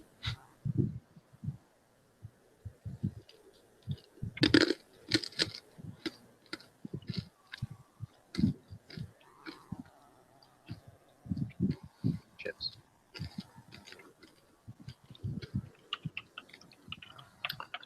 Say hundreds of students have walked out in protest over the confirmation of Betsy DeVos Cool. as Secretary of Education. Next story should read, local police departments nationwide have issued countless truancy tickets. These kids raising look like hundreds of thousands of dollars for the city. these Students kids look in like high Buffalo. schoolers. So they're a bunch of entitled douchebags. Okay. Yeah, write the tickets. Feel the same way about my generation, and I hate it. They're gonna scream. They're gonna be like, "You're violating our First Amendment rights." And I'm like, "No, we're not. We're giving you a ticket for skipping school, you fucking dipshit." Well, first they'll call you misogynistic, and then they'll call you xenophobic, and then they'll call you homophobic, and then they'll start yelling at you. And if you're lucky, you'll get pepper sprayed. See, here's how you counter that. You take xenomorphic or whatever. Xenophobic. Yeah, whatever that- xenophobic. And then you start talking about xenomorphs What? Yeah, because it's like the alien species, and they probably have no idea what you're talking about. yeah. You just look at him. He's like, "You'd be afraid too if something fucking 2 pound burst through your chest cavity." You're gonna look at you funny. Well, maybe there's still hope in your generation Maybe. because you're You're system every day. There isn't, in my eyes. you're the Gen Zer generation. You're not a millennial. Kinda. I was born in '99. I think the cutoff was like that year. Now I feel old. Technically, a millennial was anyone that like came of age around 2000. So I think Sean's probably close to a millennial. I'm definitely a millennial. I think my shit, maybe. I guess my year would probably be like on the very tail end. I turned 21 in the year 2000. So Yeah. As much as I don't want to admit I'm a millennial, I'm pretty sure I am. see, Well, I don't consider myself one because my dad. I'm actually the product of a second marriage. 35, so I'm technically a generation born late. Yeah. I'm exempt. See, I don't identify as a millennial. Yeah. No, I And don't if, either. and if you assume I'm a millennial, then I'll get mad. There you go. All right. See ya. See- Y'all's generation's worse than the millennials. We just bitch about not having jobs. Y'all just bitch about everything. Tyson, you love- See it. You guys hear meatloaf? Meatloaf. Ah, the meatloaf.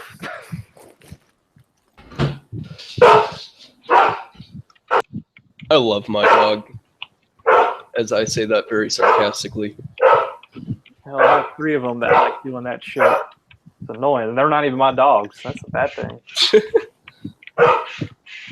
As far as I'm concerned, she's a very, very expensive security alarm. That's about it.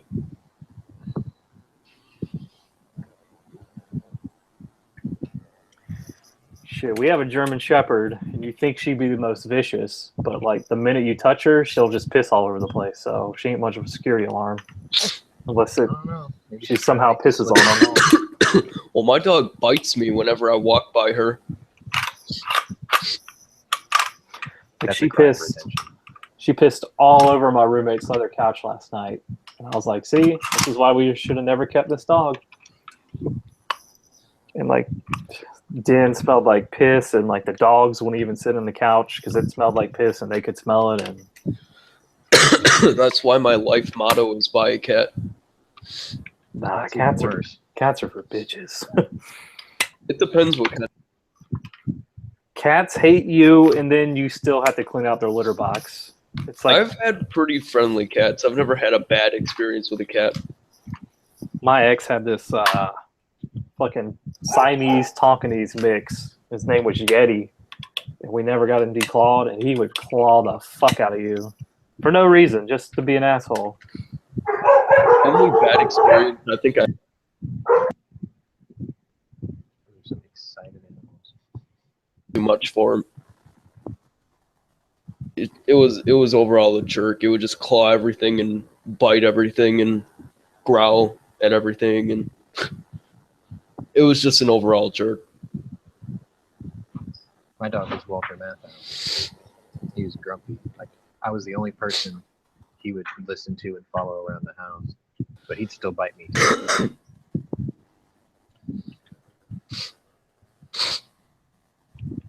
got to get another dog soon, though. My house is getting kind of quiet. It's kind of boring. And my mom's dog, he's getting kind of lonely because he's used to having a companion around the house all the time. I'd like to get a dog someday. Well, we actually have we've got a farm about 2 hours north of here that actually adopt out foxes, like 30 different breeds of fox.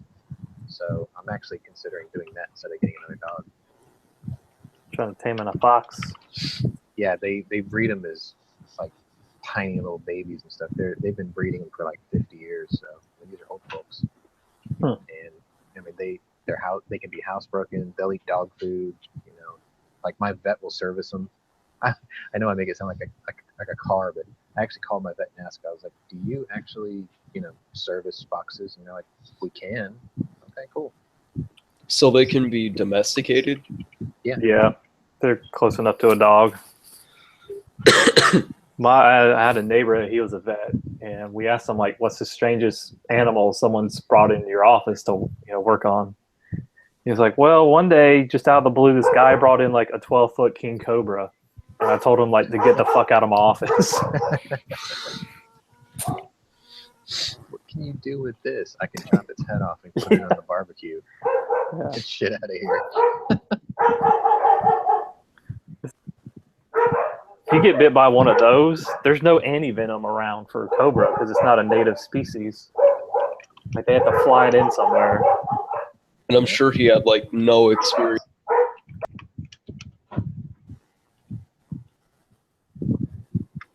God, dogs are fucking annoying.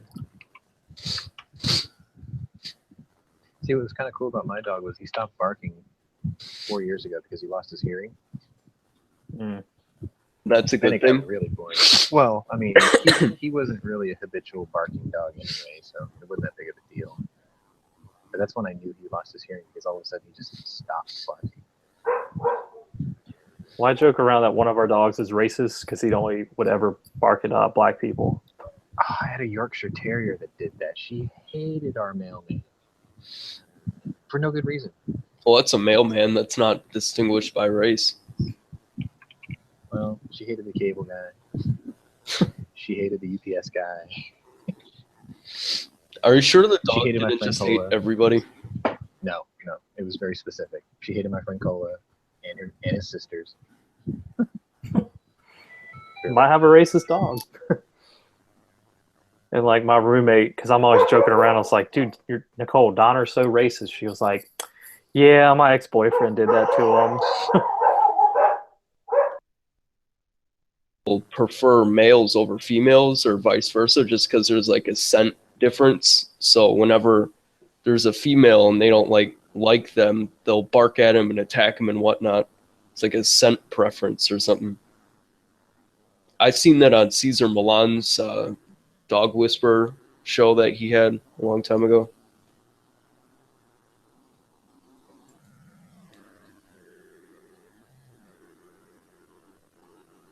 Yeah, didn't he lose his show because like the left got so outraged about something he did?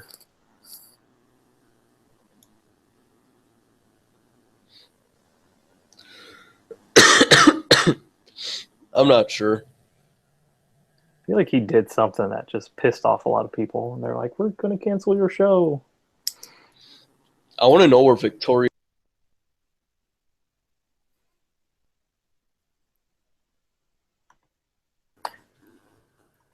All we got was Victoria. I guess you had to hit the space bar.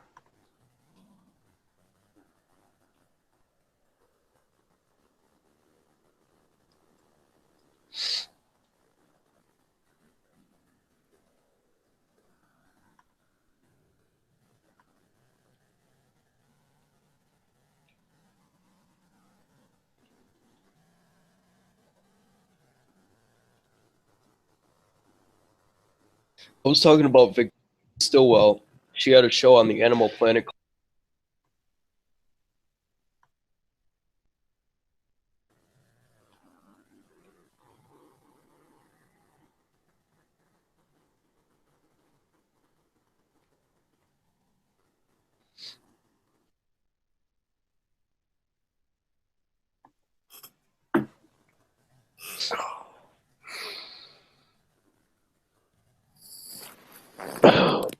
You're the guy that isn't of age to buy a gun, and you were really worried about Clinton, right?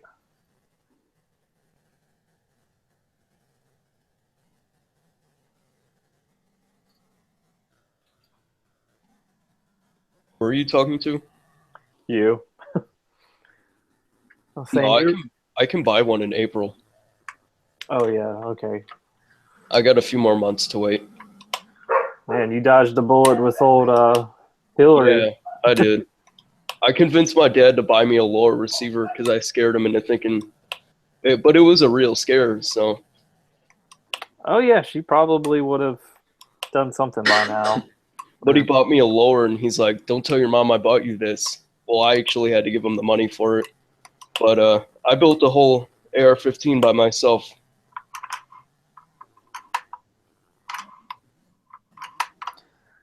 Just don't go breaking any laws with straw purchases. They'll get you for that. Nope. I actually completed an upper receiver for a retro Colt build. You know, those with the really long flash suppressor on the front. Building an upper is fine because it's not technically a firearm. It's the lower you got to worry about. Mm-hmm.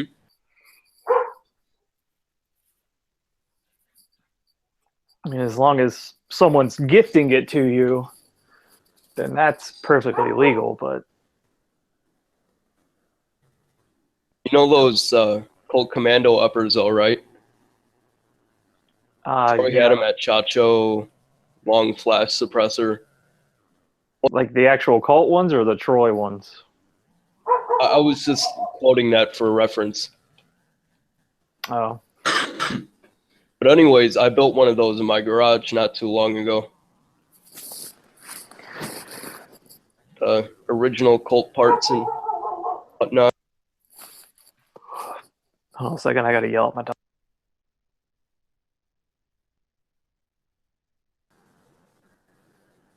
All right, maybe they'll listen to me now.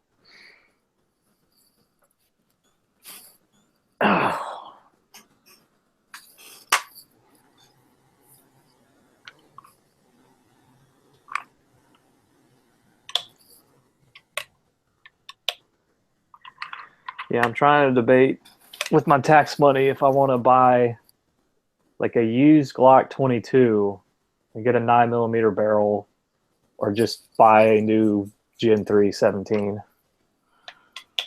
I got the same dilemma. I was about to buy a Century Arms C39, or no, C93. It's like a set me, and it's in 223. Yeah, because like a replacement barrel, like brand new, is probably like a little over 100, and then transfer fee to my FFL I think's 30 or 50, and then the actual like used Glock 22 is like 350 to 400. So I feel like it's almost cheaper just to get a brand new 17. And I know G's out there, so he's probably going to tell me 9mm weak, and you should just get the 40. Oh my. I know someone who's just like him. He swears by 40, and he's like, I'd never carry a 9. He's brings out this chart showing me the ballistic coefficient of 9mm versus 40, and he's like, the 9 is quicker, but the 40, it's expansion and all this other crap, and it gets annoying after a while. Well, It makes him happy, you know? I mean, he's totally right when it comes to like an FMJ round. 9mm is terrible. And Some like when 40s can be pretty big, though. when the 40 was developed, like the 9mm defensive ammo was not at where it's at now, which is why I think a lot of police stations are switching back to 9, because you know there's enough loads out there now where a 9mm will do just about the same as a 40. Yeah. It's But like just too. They've been coming out with a lot of new. But like when I first got my handgun, I was in college, so I couldn't really afford the 40 ammo, and 9mm was just that much cheaper. I was like, well, shit, I might as well just get a 9mm. Maybe later I'll get a 40, but I just kept buying 9mm. Well, the guy I know that swears by 40, he hand loads, so it's not really that much of a problem for him. Yeah, if I you think hand he- load 40, it's beneficial, but I I think don't he think said that he pays 10 cents a round. He casts Oh, his own come bullets and on. whatnot, so You guys are talking about 40 like it costs as much as 44 Magnum. 45. hey man, that $3 or $4 difference in a box of 50, that's a lot to a college student. That's why you go to freaking Freedom Munitions and get it for $10 a box. Ooh, advertisement.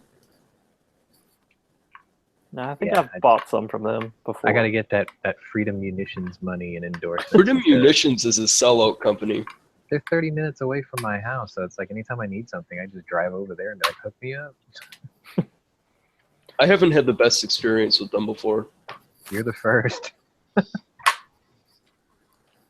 Oh, Like their new 44s stuff is pretty damn good, and they're finally getting the brass made with their own head stamp too. Pretty cool. Mostly customer service issues I've been having. Oh, yeah, I just deal with it like local pickups. So, I mean, it's just I literally just walk in, back. It's pretty funny. You can see me back a little Fiat 500 right up to the front door with the hatch open. I'm like, fill her up. If only I had the money to do that. It's rare when I do, but when I do, I actually take advantage of it. And it's funny because You I just only go like there have when I want new brass. dreams. I You just I'm like have dreams where you're pulling up your Fiat. They loaded it so bad one time that every time I hit a bump on the way home, that I could feel the back wheels rub against the inner fender well. Must That have was been a a good lot day. of ammo. Yeah, that was a good day. It filled the whole back hatch all the way up to the top of the back seat. It was awesome.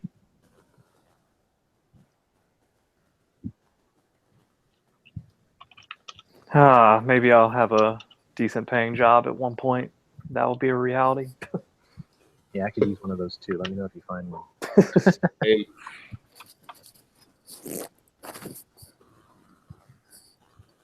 I'd like to have a job as a gunsmith, or at least working in a gun shop for a few years. I think that'd be pretty cool.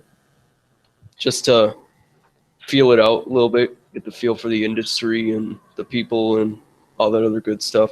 Say, I'll give you a tip. Most gun shops don't want to hire gun people. They want to hire people with sales, like sales Yeah, in the background.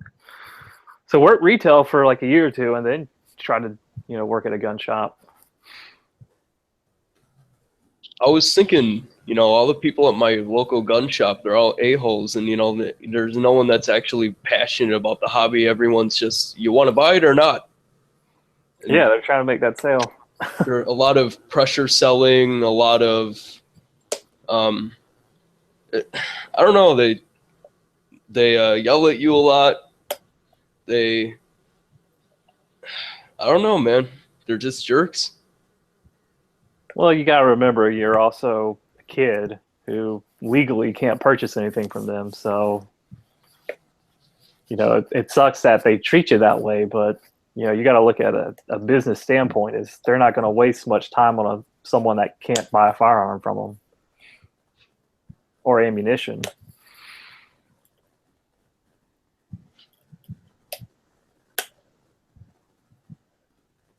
Doesn't mean I can't buy accessories from them. Oh, I know. Like that's what I would do if I was in your situation. Like just recently, I bought one of those CMMG 22 caliber conversion kits for the AR. It's good for a training tool or whatever. And that was like what, 175? And they were still treating me like crap. I was talking to him and everything and trying to start a conversation, and he was ringing up the order and whatnot. And he's like, "You play way too much Call of Duty." And I'm just like, really? I mean, it's a hobby that I like and I enjoy, and it's almost like you're undermining me. Like I remember going to gun shops with my dad when I was like 15, and like some people would actually let me pick up the firearms, but then some people were like, "Are you 21?" I was like, "Do I look 21?" He's like, "You can't touch that." I was like, "Okay." Well, if your company buy a legal adult like your guardian, I think the. Or am I wrong?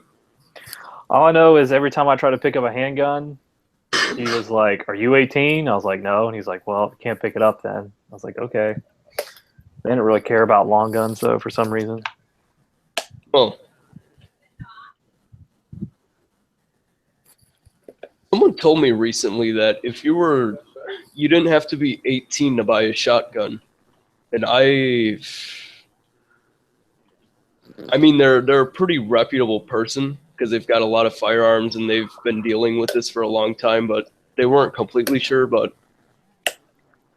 Well, I know in my state you can carry like a rifle or shotgun, I think, when you're 15, if not 16. But I'm pretty sure you can't purchase, even private purchase, until you're 18.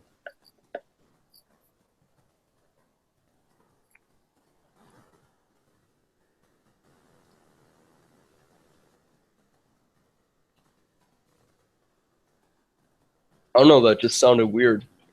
I've grown up my whole life, hearing 18 long gun, 21 pistol. No, that's just the federal. That's the FFL thing. Like my state, you can purchase a pistol when you're 18, but you just have to do it through private sales. Really? Yeah. See, where I live, you can't buy a pistol, or you can't.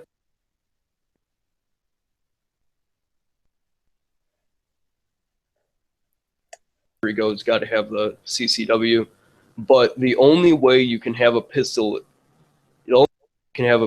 is if you obtained it from a parent that gave it to you as a gift, and that's how it works in Wisconsin. Yeah, it's like different states have different laws. Like You can't mine, take it out of state either. like my state law is I have to go to the sheriff's department and essentially fill out like a 4473 and wait 2 weeks. And he approves it based on essentially if the 4473 comes back, says, yeah, he can own a firearm, you get approved. But that's like an old Jim Crow law to keep, blacks from owning handguns. And they've tried to like strike it down and change the law, but the sheriffs always counter it with like, well, this is part of our power structure and we don't want to change it. But it says on the form it's like you can apply when you're 18, but just know that you can't buy anything from a FFL until you're 21.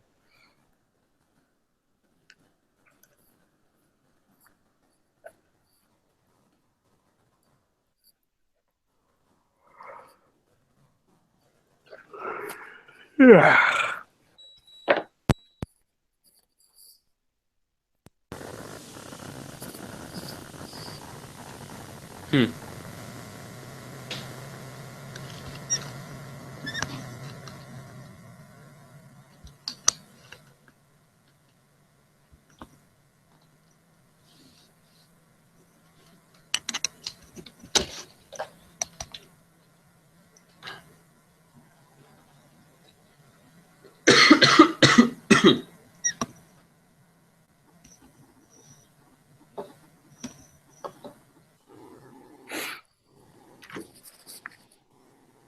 Are you sick over there too? Me? No, I'm not sick. I thought I heard a lot of sniffling over there. No. I'm just a heavy breather. Not really, though.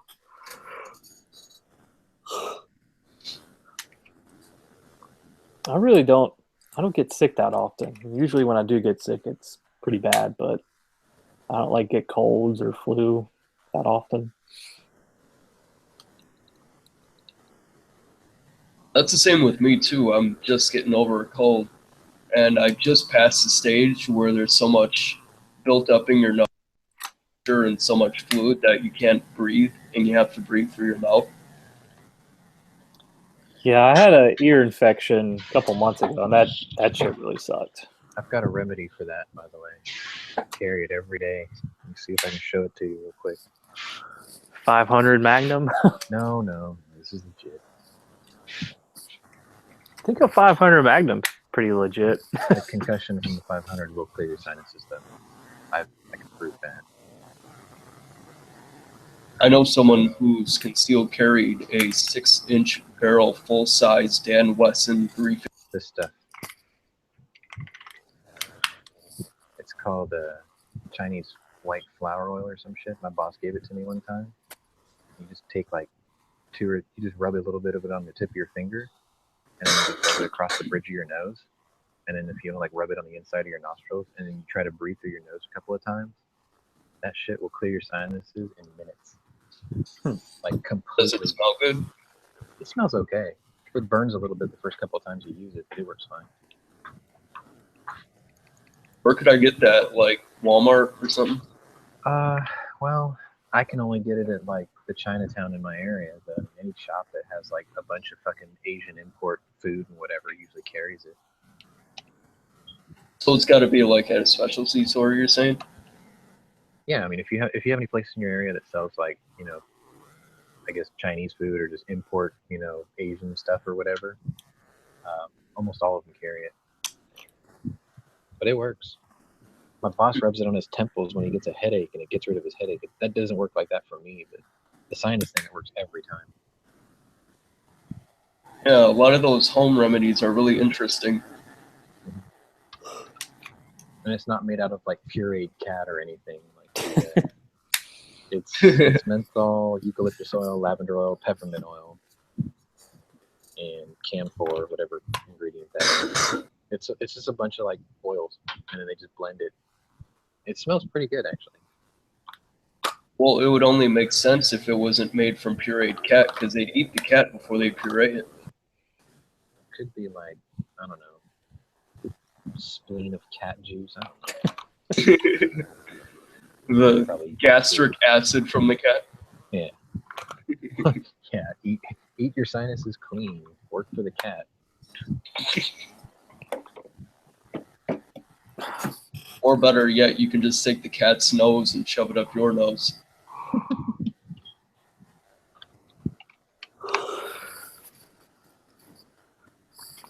Cats are terrible. I like cats. Ugh. I am a cat person. I saw a pretty funny video posted on one of my buddies' wall, and it's like how to clean your cat's litter box. It's like step 1, grab a shovel. No, never mind, don't do that. It's like step 1, fill a litter box full of gasoline. Step 2, tie a string to said gasoline to your car post. Step 3, attach a bottle rocket to said string. Step 4, light. And then like the cat, you know, litter box blows up or whatever. He's like, step 5, get a dog for cat because cats are for bitches. There you go. It's like, yes, someone finally gets it. Now, would you still...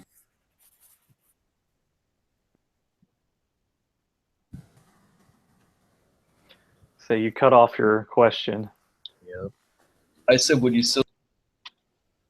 and you cut Bobcat? off the question again. You're going to have to repeat that and not hit the space bar. Why does your third-party program interfere with a browser? I know, that's what I was going to say. Kind of weird. I wonder if Yeah, there's a way to every change it browser. in the settings. Like, do it in a different browser and see if it's just a browser thing. I don't know. I wish it wouldn't do that, though. So what are you talking about, your cat? Never mind. That was too far gone.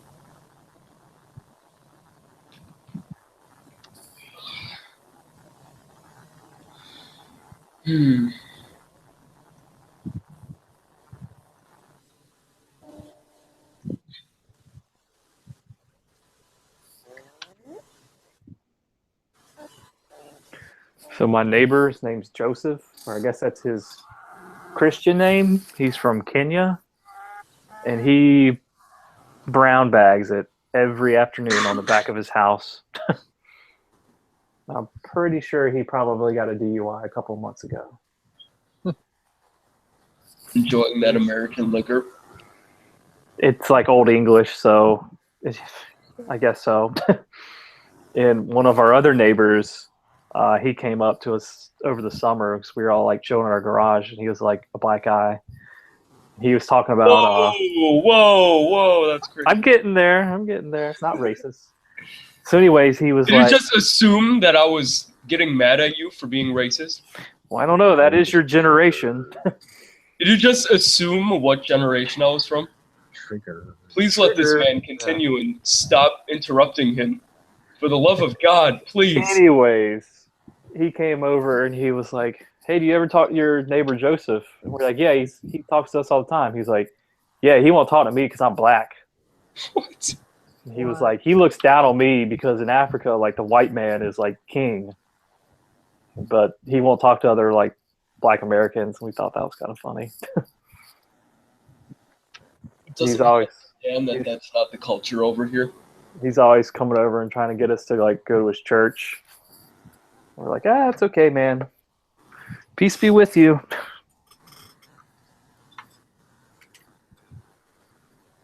But that's not our culture here. Well, yeah, of course. No, there's anything wrong with this culture. It's just not what we do. Yeah, but I'm saying when you take your culture from another country that's the polar opposite of the one you're in now, and then expect people to understand it, or you know, press it upon them, then, you know.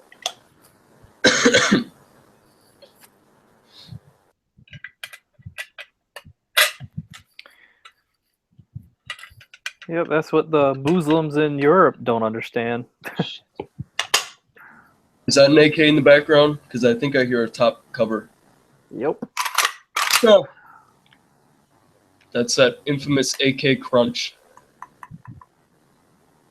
Oh man, it's been a Got a while since I buster? shot this thing. I need to find a range that'll let me shoot that ammo. It's called your backyard. Yeah, I do have woods in the backyard, and I do hear people shoot back there. But like, I don't want to be the guy that gets his like $1,100 AK confiscated. Is it an arsenal? Yeah. Huh. SLR 107 FR. A few days ago. Yeah, I bought it private party, so it's like my bury in the backyard gun in case Hillary Clinton got elected. Because the government don't know I got it. Well, I guess There now was they someone do, in the but chat. There's someone in the chat a few days ago that said, "Does anyone want to buy an Arsenal 107?" oh, that was Flippy. Flippy. Who's that? Flippy's a Panda. Yeah, well then no.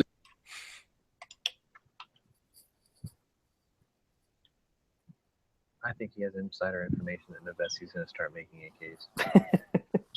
That's my theory. What was that?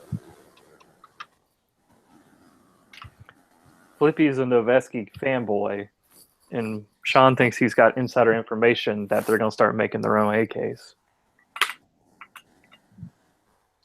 I think maybe it's Flippy's wife was like, you have too many firearms, you need to sell some. He doesn't seem to be the type of person that gives a shit what she thinks, though. That might be the problem. Although he does have some very interesting stories in comments. Oh, what's the deal with the comment? He's kind of sort of racist or says racist shit. I don't know. I don't think Oh, he's man, really that's- racist. Oh, But hey, you can ask Sean. He's hold the phones. he's known as a new stone guy, so I was the old New Stone guy. But I did it on purpose, just as a joke. yeah, I think Flippy does it to troll people, whereas Stone Guy said it, and I think kind of actually might have believed it. Some Said guy what? said it with his accent. It seemed like it wasn't a joke, but it was obviously a joke. And then I did it just as hyperbole to try to emulate his joke. And then Flippy does it just because he's the new guy. So not very many people, well, at the time, not very many people knew him too well. So then he did it just to trigger newer people than him into thinking he was a racist. See, maybe that's what you should start doing. And you'll get Gun Channel's famous. It's your new gimmick. Watch CNN will release a poll. Most gun owners are racist. Except for like the probably millions of black gun owners. So unless they're racist towards white people, you know, that argument kind of falls apart. Well, CNN isn't well known for putting together honest news stories. Well, they're fake news. They're fake news. I watch CNN when I want to get a. See, I'll watch But a I end up day. getting depressed. I'll watch one day of MSNBC and then one day of Fox, just to try to see like the spin they put on it. Megyn Kelly, she had me ripping my hair out. She's hot though, so that's She another was. reason why I like Fox News is they're all hot girls on there in short skirts. No, The older she Megyn gets, Kelly the more looks like Canadian she looks. Megyn Kelly looks like she would kind of like lure you in, and then once she has you where she wants you, she'll like tear your soul out. Like, That might be she's worth it. like a funnel spider. Don't she look? Backdoor spider.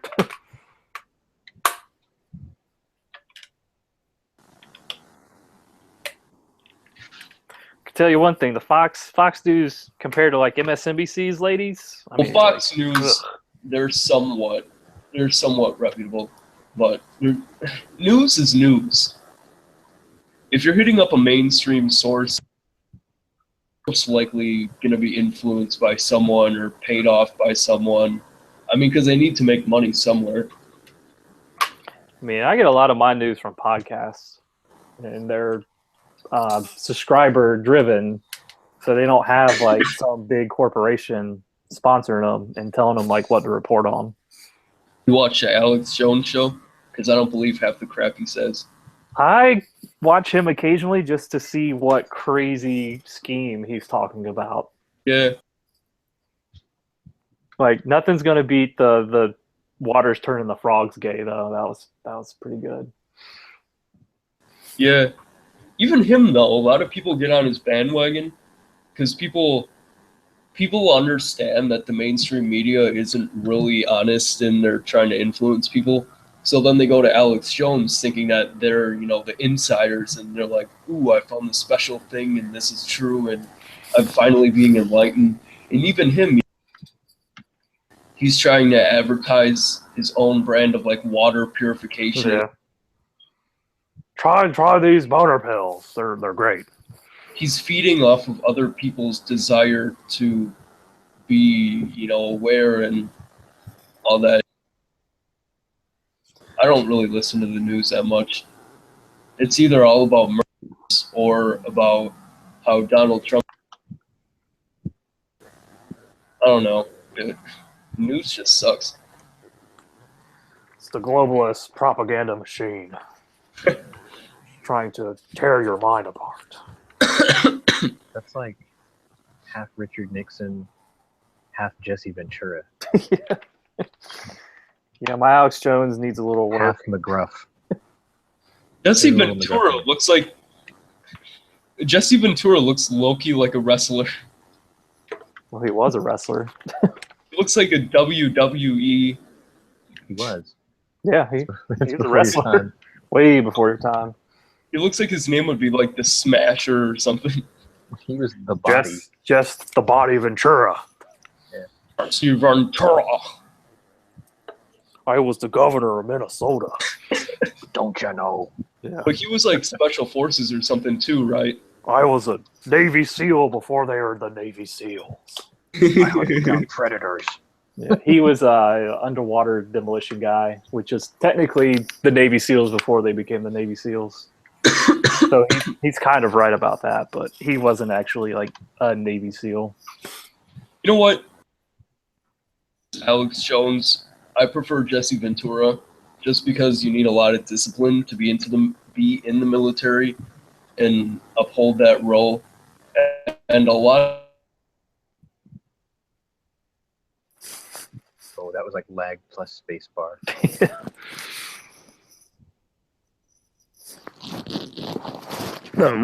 Robot AI took over his space bar. He's dead, Jim.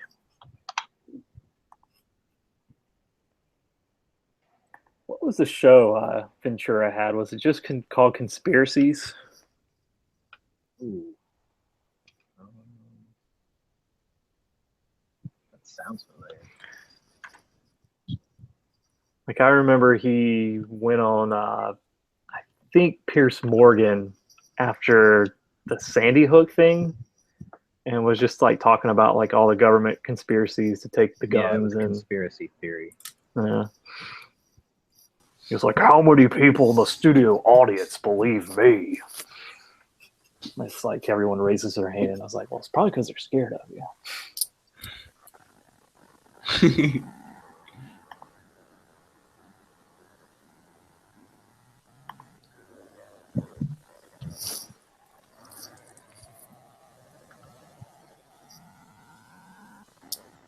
Yeah, just He's a McGruff Who's the fan. name of that British guy that was on that show when he said that? Who believes? Pierce Morgan. That dude's gotten himself punched in the face more than any other Briton in history. Well, apparently all the left is like super pissed at him because he's like friends with Trump. Like after the Women's March, he kind of like tweeted something that was kind of sexist, and they're like, "Destroy Pierce Morgan." Wait, you said Pierce Morgan likes Trump? Yeah, him and Trump are buddies. Because I think Wow. Pierce Morgan was on The Apprentice. I think, or they know each other somehow.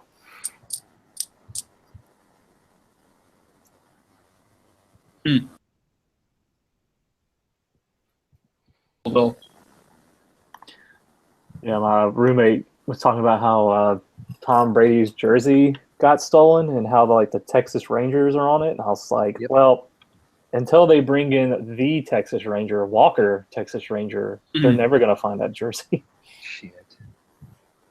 And then he was like, yeah, but who's gonna disagree with Chuck Norris? I was like, the guy probably getting roundhouse kicked by him. Don't tell anybody, but I actually have it.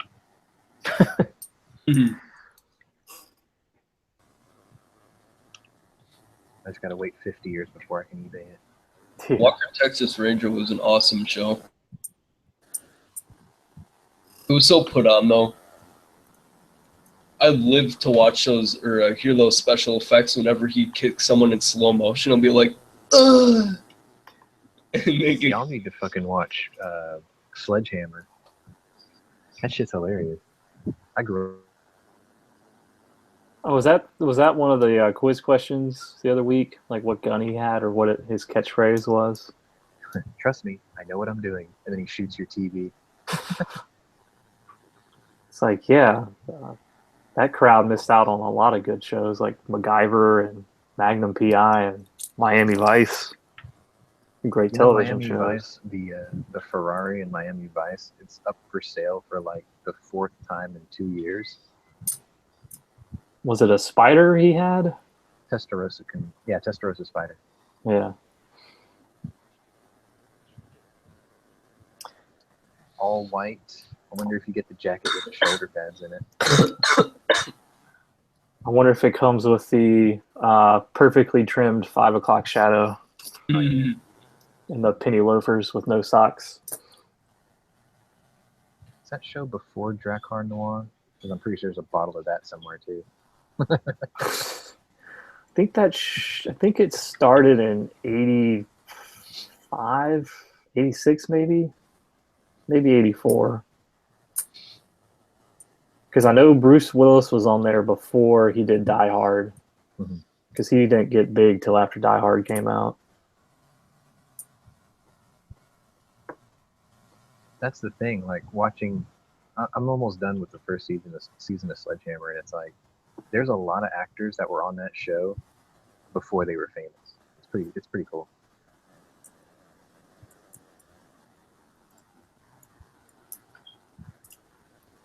oh crap.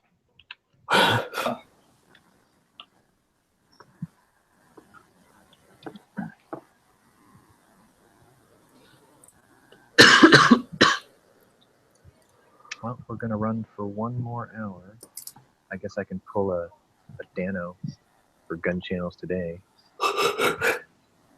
In 2 hours, they're going to be head to head against one another. The Daily Gun Show and Andalusia Armory, which will be followed by Hit or Miss.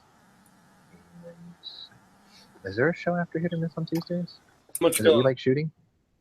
Too many guns. Let's Is see. We Like Shooting on Tuesdays? I'll click on the schedule. It's right here. Let's see. My computer doesn't want to be slow. It wants to be slow today. It's Tuesday. Big Gunner 81 at 10. Ah, there we go. That's what usually wraps it up.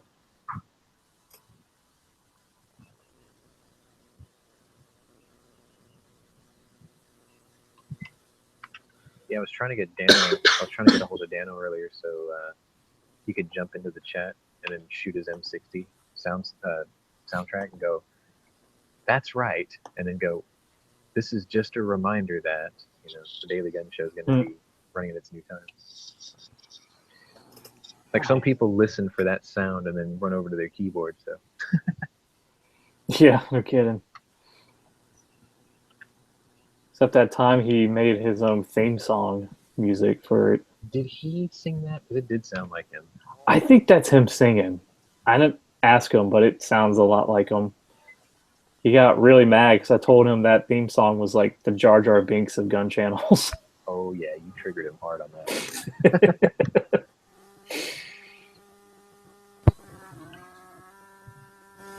All right. Who's got a bee in their microphone? I thought I heard a cow. Shit. Oh. Something just popped up on my A bee or an RC car? DeMarcus Cousins suspended for 1 game. No shit. Maybe it was just hearing things again. You should have.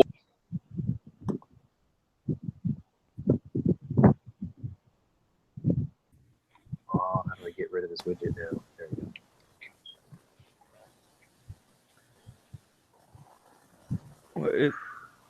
Is this double person chat? Is that the snowman? What's up, Smiggy? Am I allowed to be in here if there's only one of me? No, it's No snowflakes allowed. no, I host it from my work machine, but I can only broadcast it from my phones.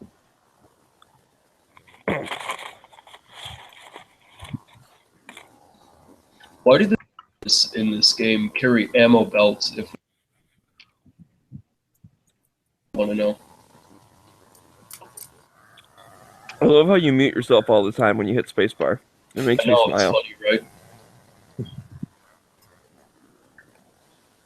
I mean, why did? And There then if needs to it, be a way. and sometimes I just can't believe. You know what I'm saying? Jesus, in Christ. That's a good impression. Yep, I'm pretty good at that.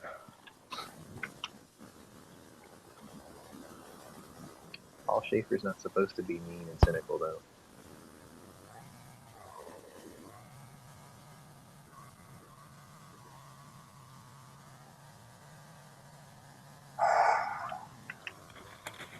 I don't know how I got designated Paul Schaefer. I mean, just because I play drums or something. No, it's because you're the musical stylings of Hit or Miss, Yeah. and you're his co-host, so you have to kind of be the Paul Schaefer. It's not a bad thing. Dude's got billions. Yeah, he's got so much money. See, that's an example of a successful Canadian. Wait, are you saying I'm supposed to be getting money? Oh yeah, Oh, when's that gonna happen? probably after you and Night Strike divorce, then you can hit him up for alimony.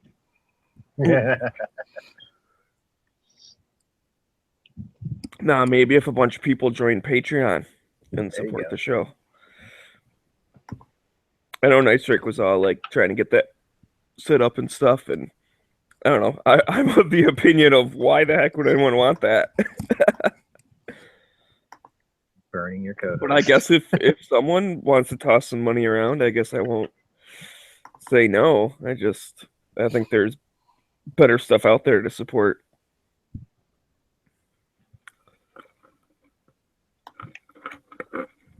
For just 50 cents a day, You can keep the snowman too. from melting. can help Sally Struthers keep her restraining order against Night Strike. Yeah, he would have a restraining order, wouldn't he? From Sally Struthers. Yep. He probably wants all that food that she's hoarding for herself. She's eating the kids. No, she's just eating all the food that comes in. Did you see that South Park? Yeah. Yeah, she turns into Jabba. Sally Struthers, no bother. That's one of my favorite episodes. How they keep going back on the 700 Club, and they're like, now, folks, the problem is the Mechalex or whatever have a class 5-7 deep destroyer, and just our ship doesn't have the plasma cannons big enough. So with your donation, Jesus wants you to help us buy a a plasma rectifier number 9, or it's like. Yeah, I forgot about that part, but now that you said that, I remember that. Well, it was Mark Larks is what they were. Everything on Mark Lark is called Mark Lark. Wait, can we take our Mark Larks and live with your Mark Larks on Mark Lark? I just like the one where there was the Catholic Church, and they were trying to change the rules about like priests getting married. Oh, And it's like the Gilgamesh Rebel, rebel, vagina rebel, rebel, is rebel. full of razor sharp teeth and is 10 feet wide. And he was like, well, maybe we shouldn't worry about the Gilgamesh right now. And they're like, rabble, rabble, rabble. yeah, I love all the rabble rousing. Rebel, rebel, rebel, rebel. Well, why don't we just change the Vatican law? Well, we don't know where it is. And he had to fight. He had to go through the dungeon, and it was oh my god, what was that game? The old like Atari game. Yeah. Is it It's something like- later? Yeah, he's jumping on the alligator heads and like swinging on the vine. When it finally gets to the end. Talking about Pitfall. Yeah. Yeah. Oh, There you go. Game used to frustrate the shit out of me as a kid. Oh, rebel, rebel, rebel, rebel.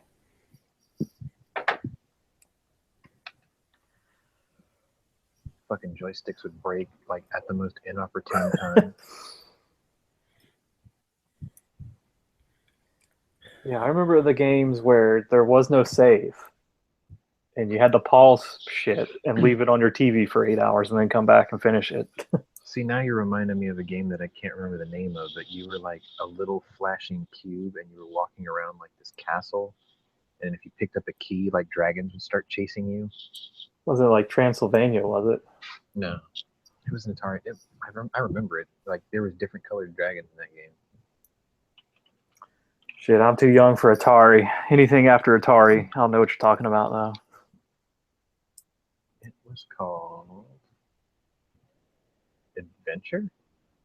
All right. Yeah, figures.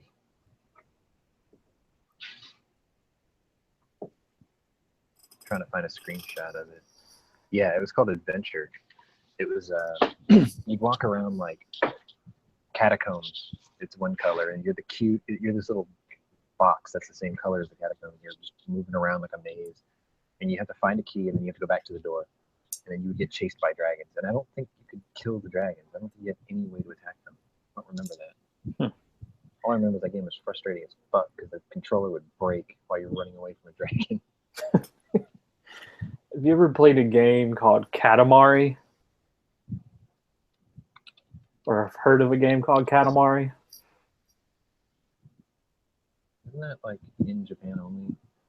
I mean, I have a copy of it. Like, I was hanging out with one of my buds one time, and he was like working on a term paper or something. So I was like bored as hell, and I was like, "Oh, you got any cool games?" He was like, "Oh, you should try this game. It's called Katamari."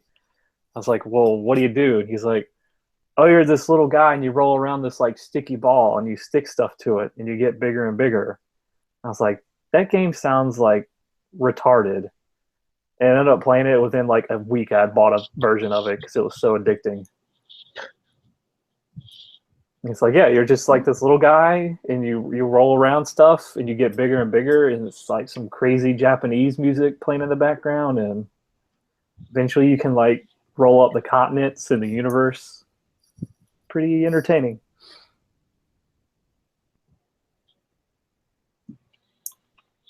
It better be, damn it.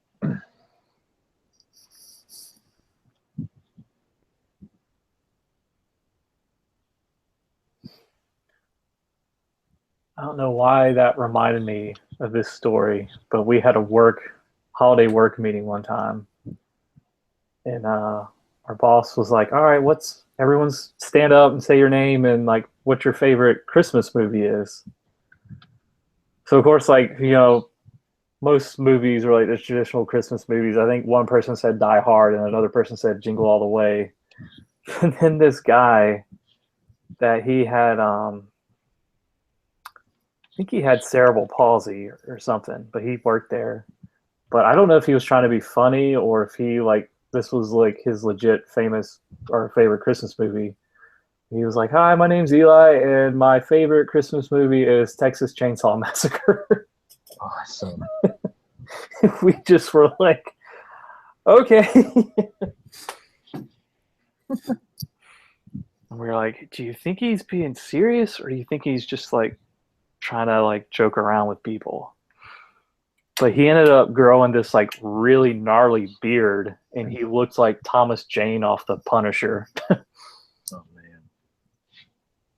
And then like before the beard, he had like the porno stash, and he looked like Matthew McConaughey off of Dazed and Confused. All right. All right. That's what I like about high school chicks. I keep getting older. They stay the same age. Well, that's what this person I work with. She's always like, "Matthew McConaughey, can you come put this bar up for me?"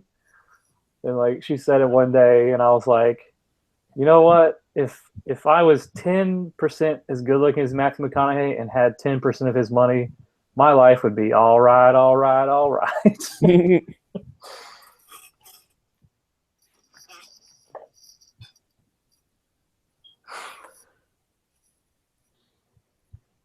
Yeah, apparently the libs are super mad at him because he was like, "All right, election's over. Let's give Trump a chance." No, that can't happen. Did you guys hear about that Cheeto that looks like Harambe that sold for $100,000 on eBay? No. Did Flippy buy it? That's what I'm wondering. That's why he's selling all his guns. He's got to get that, pay off that Harambe chip. Cheeto. So, I know this is kind of overplayed, but you know that Cash Me Outside chick? Yeah. There's one that she's got like these glasses on. It goes, "Confront me outdoors to resolve our pre-existing issues with a battle of fisticuffs. Does that offer suit your needs?" Fisticuffs. Oh my god. Apparently, she got kicked off a plane or some shit. Did you guys see that? No, I didn't see that. Where they're like, I can't understand what this lady's saying. She's clearly drunk. Get her off the plane. This dude made a time capsule. I think it's a Matt Ryan jersey in a Ziploc bag. I saw that. If you have unearthed this, you have not found anything vintage or cool. This shirt is bad luck. Seriously, rebury it immediately. If you're still curious and don't believe me, Google Super Bowl 51. This shirt blew a 25-point lead. Put it back in the ground. Trust me. Yeah, I saw that today. It's pretty good. God, man, they really did blow that game. Well, I saw something today, and it was, I guess, the play before the Patriots intercepted that ball, that if there was like 3 minutes left, if he would have just taken 2 knees, then New England would have only had like 2 minutes to get a touchdown, 2-point conversion, and like a field goal or an extra point to like tie the game.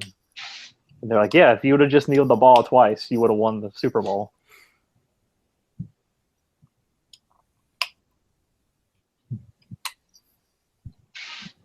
Well, coulda, woulda, shoulda, and all that kind of stuff. Yeah. Yeah. Uh-oh.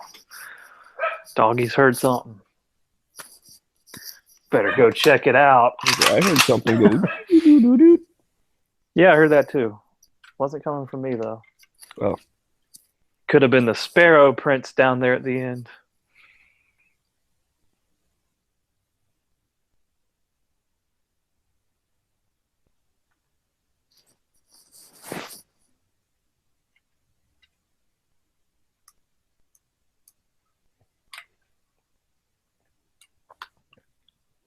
Doo-doo-doo-doo.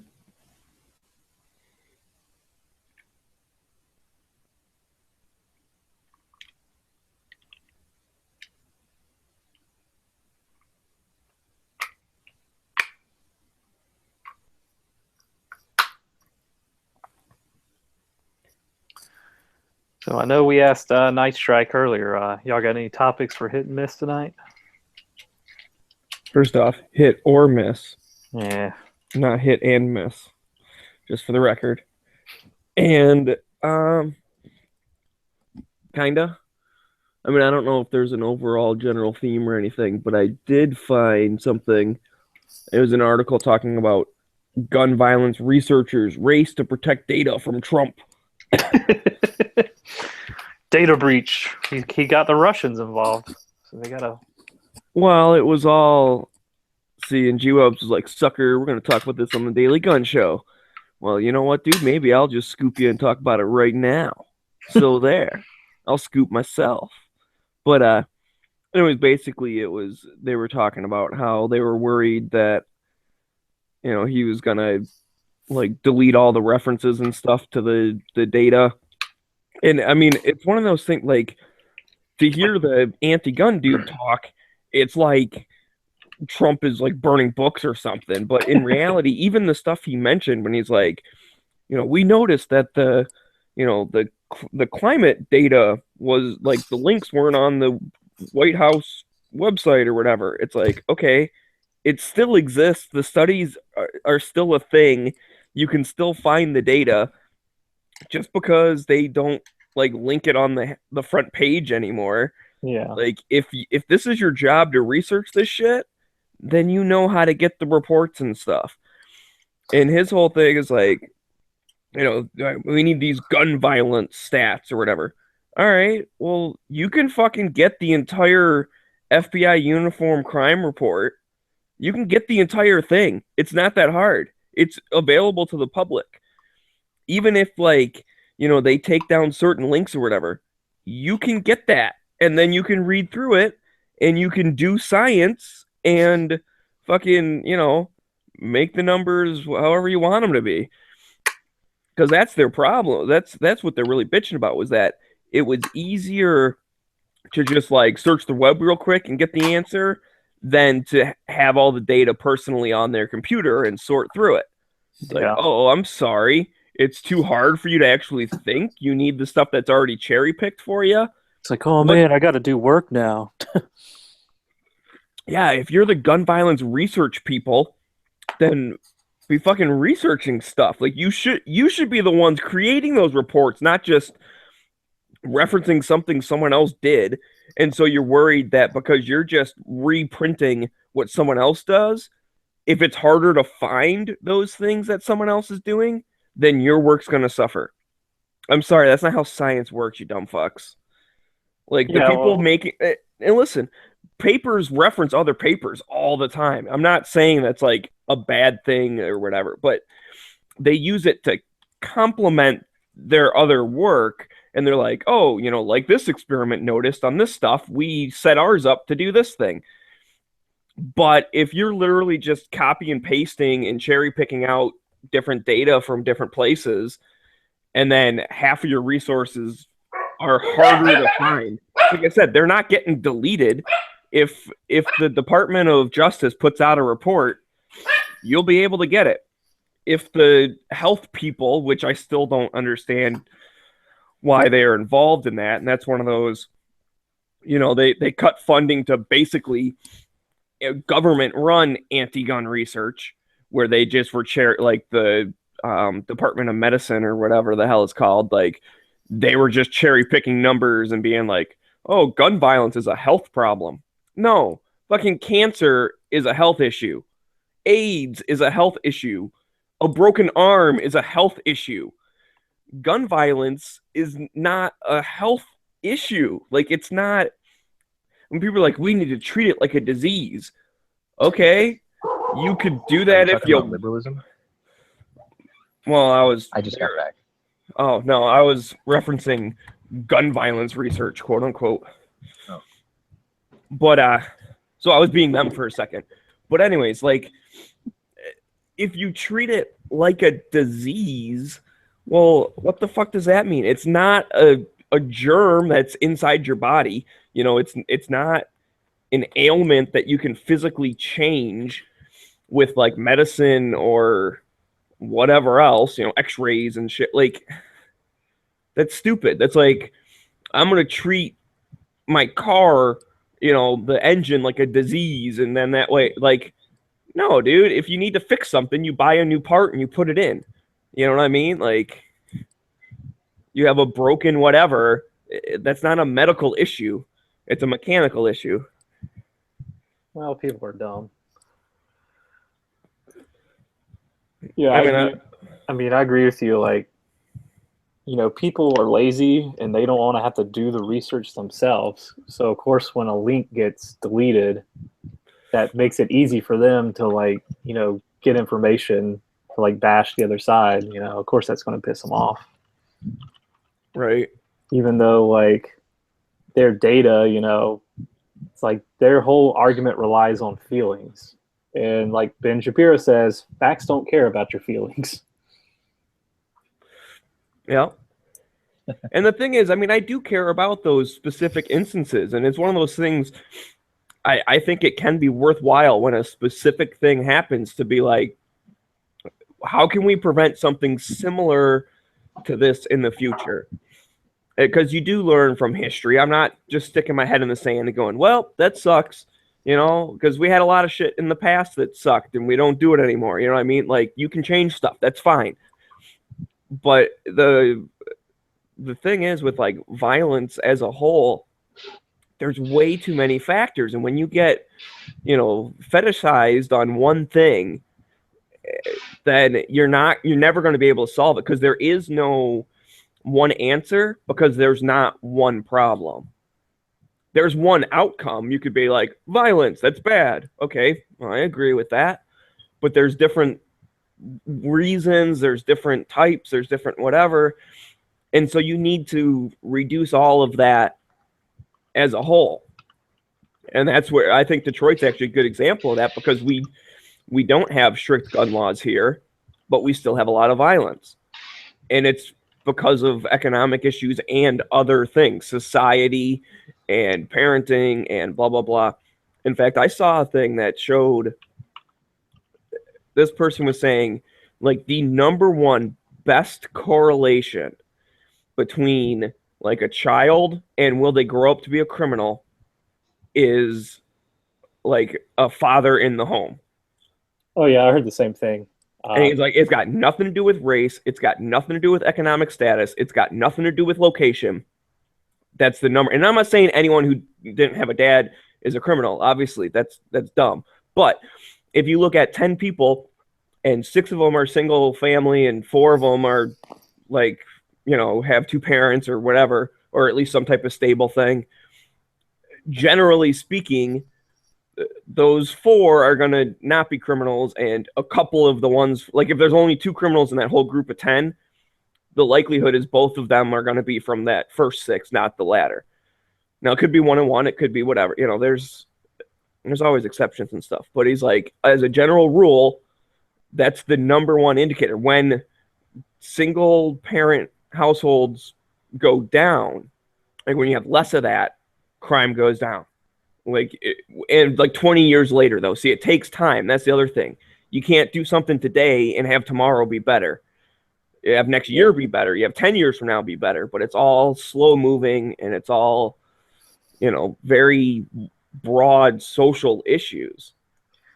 Yeah, I heard that same thing on Shapiro. I think it was People without a father, they're 5 times more likely to not finish high school, 5 times more likely to have a criminal record, and 20 times more likely to be poor throughout their life.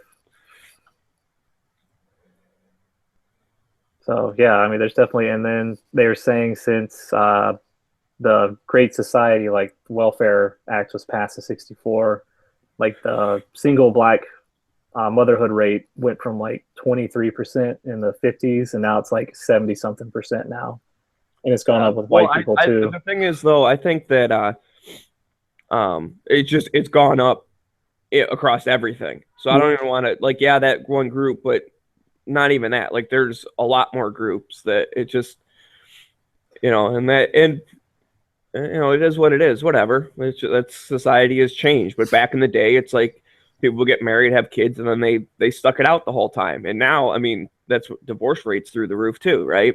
Yeah. And that can affect it because sometimes the other person, whoever it is, it's not always just a dad. Maybe the kids are with the dad and the mom just takes off and it's like, yeah, screw it. Like if both parents aren't in the life of the kid and they don't care about their schoolwork and they don't care about what friends they're hanging out with and they don't care about what games they're playing or whatever, if the parents just plain don't care, then the kids are more likely to not be good members of society.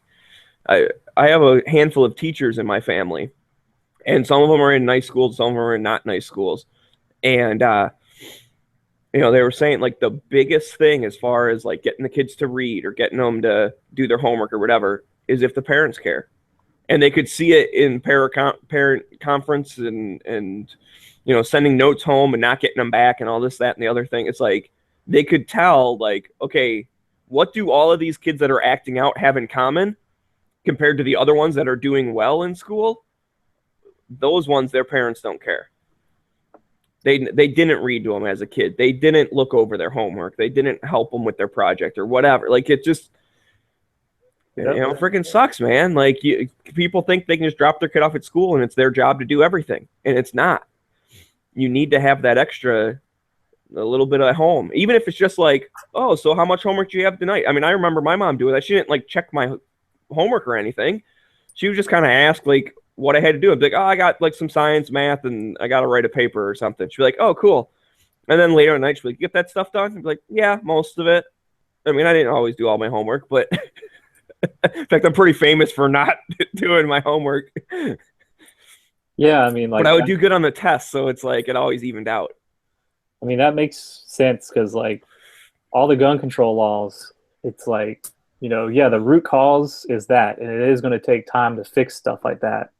Or we can just pass this arbitrary law and just say we're trying to do something about it, and it's not going to work. It hasn't worked in Chicago. Well, and that's the worst thing too. And sometimes they're even, I don't know if they're proud of it, but they say it unapologetically. It's like, this won't do anything. And they'll go, at least it's something. Yeah, like, they'll even admit, yeah, it's probably not going to do anything. But maybe it might. Child. Yeah.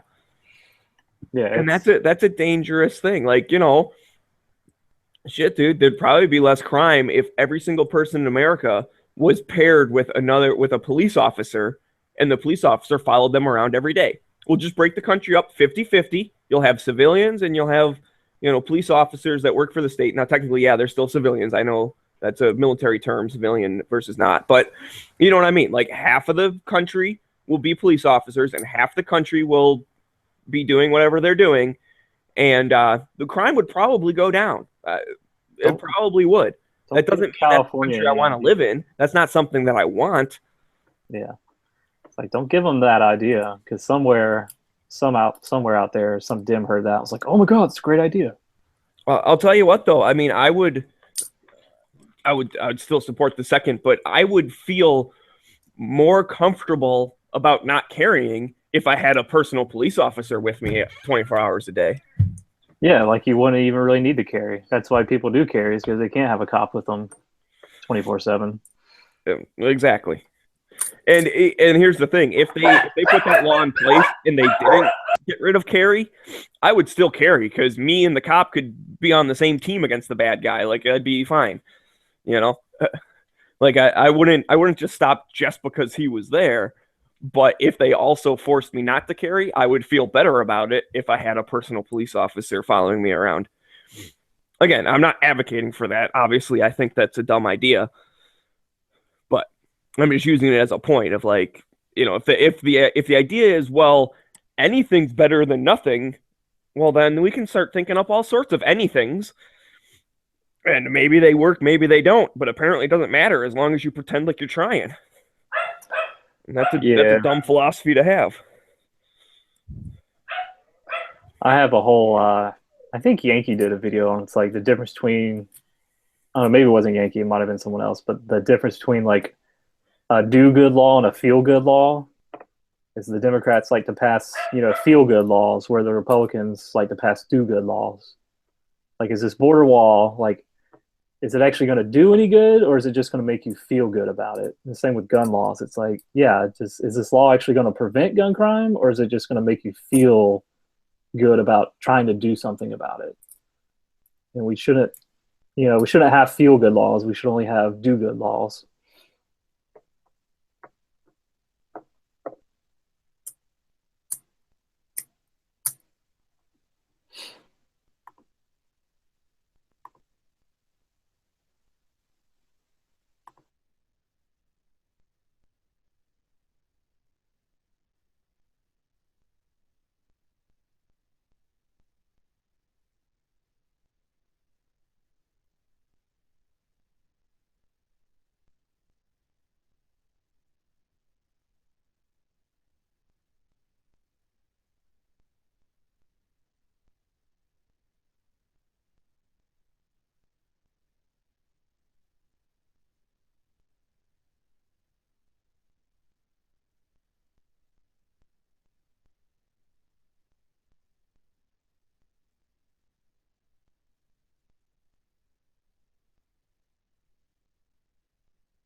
Oh man, watching Restaurant Nightmares or whatever, Kitchen Nightmares. Kind of funny. The one lady, she asked her mom and her sister to put their house up on the line to like buy this restaurant, and now it's failing. And apparently, her managing skills are walking around with a glass of wine in her hand, which that's always like you That's see that on always these it. types of shows all the time. As people do that, and it's like, well, no wonder why. Like your staff is walking all over you, or like the cook sucks. No one likes his food, and she's like, "Oh, I don't get it. It's good." It's like, well, Yep. if you consistently have complaints about something like all the time, maybe you should change the recipe. But instead, she gets defensive, and it's like, they're crazy. It's like, okay, fine, they're crazy. You know what? They're not going to eat here, so maybe you should start making their quote unquote crazy food, and then they would eat here. God bless reality television. Yeah, And- there's like no good nature shit on right now. Because normally that's what I do when I'm in these chats, is I'll have some type of, Nat Geo Wild or Animal Planet or Discovery Channel or something in the background. So that's the type of shit you can just watch on mute and just like I like animals, I like the outdoors, so I like watching stuff run around and like eat things or whatever. I used to listen to the Weather Channel a lot just to like have background noise. So I got to know like a lot of weather terms that I probably wouldn't have picked up on if it wasn't for watching Weather Channel on like a 5-hour loop.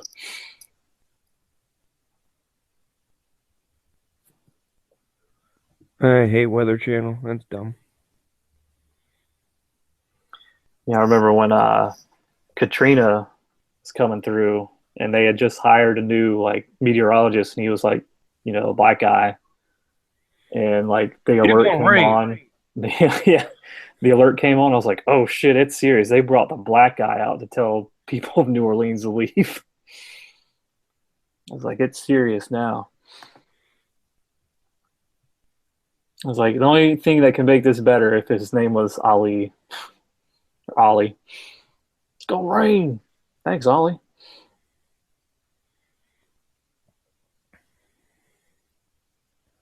It's raining sideways. Anybody want this dog? No? Okay.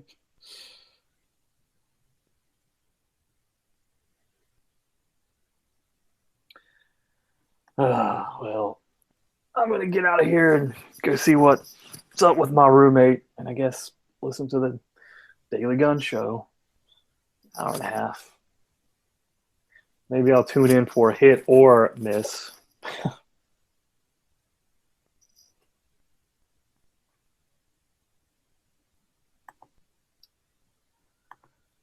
Either way, I will catch y'all later. All right, man. Take it easy. Hit or miss Tuesday nights, 9 o'clock.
Quick, someone ask a daily pop quiz question right now.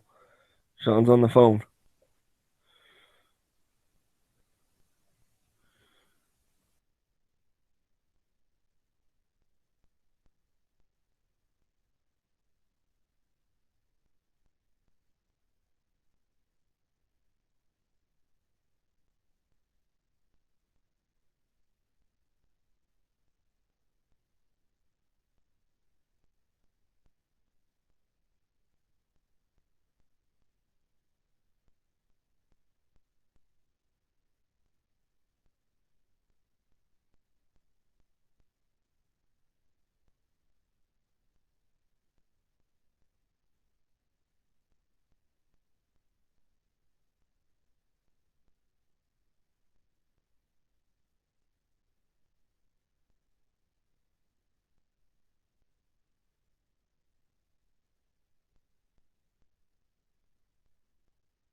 Hey, there's nothing wrong with Arab Detroit radio.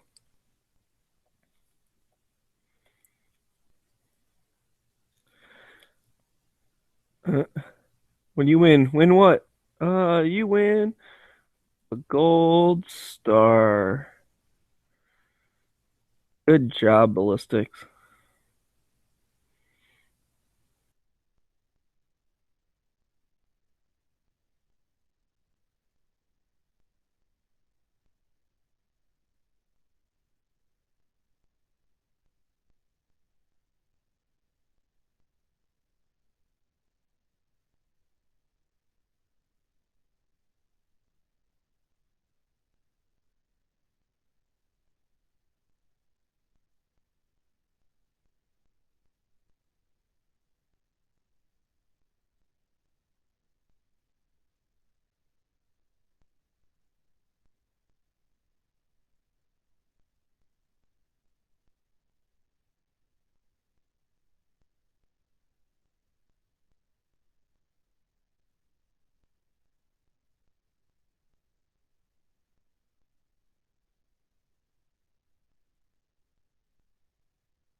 So apparently, this restaurant was sold to one dude.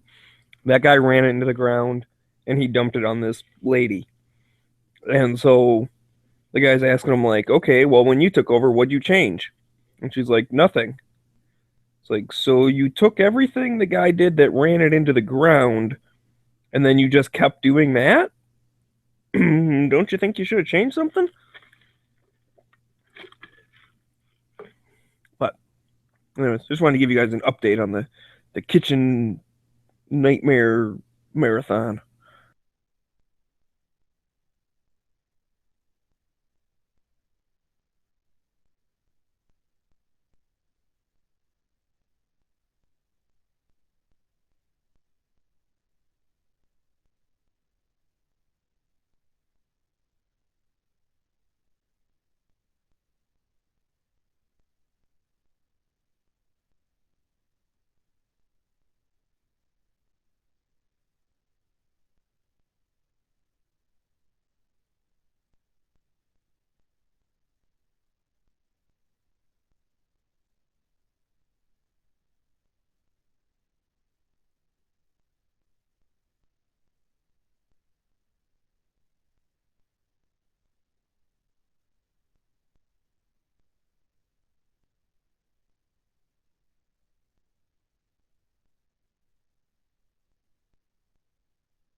Is this thing on?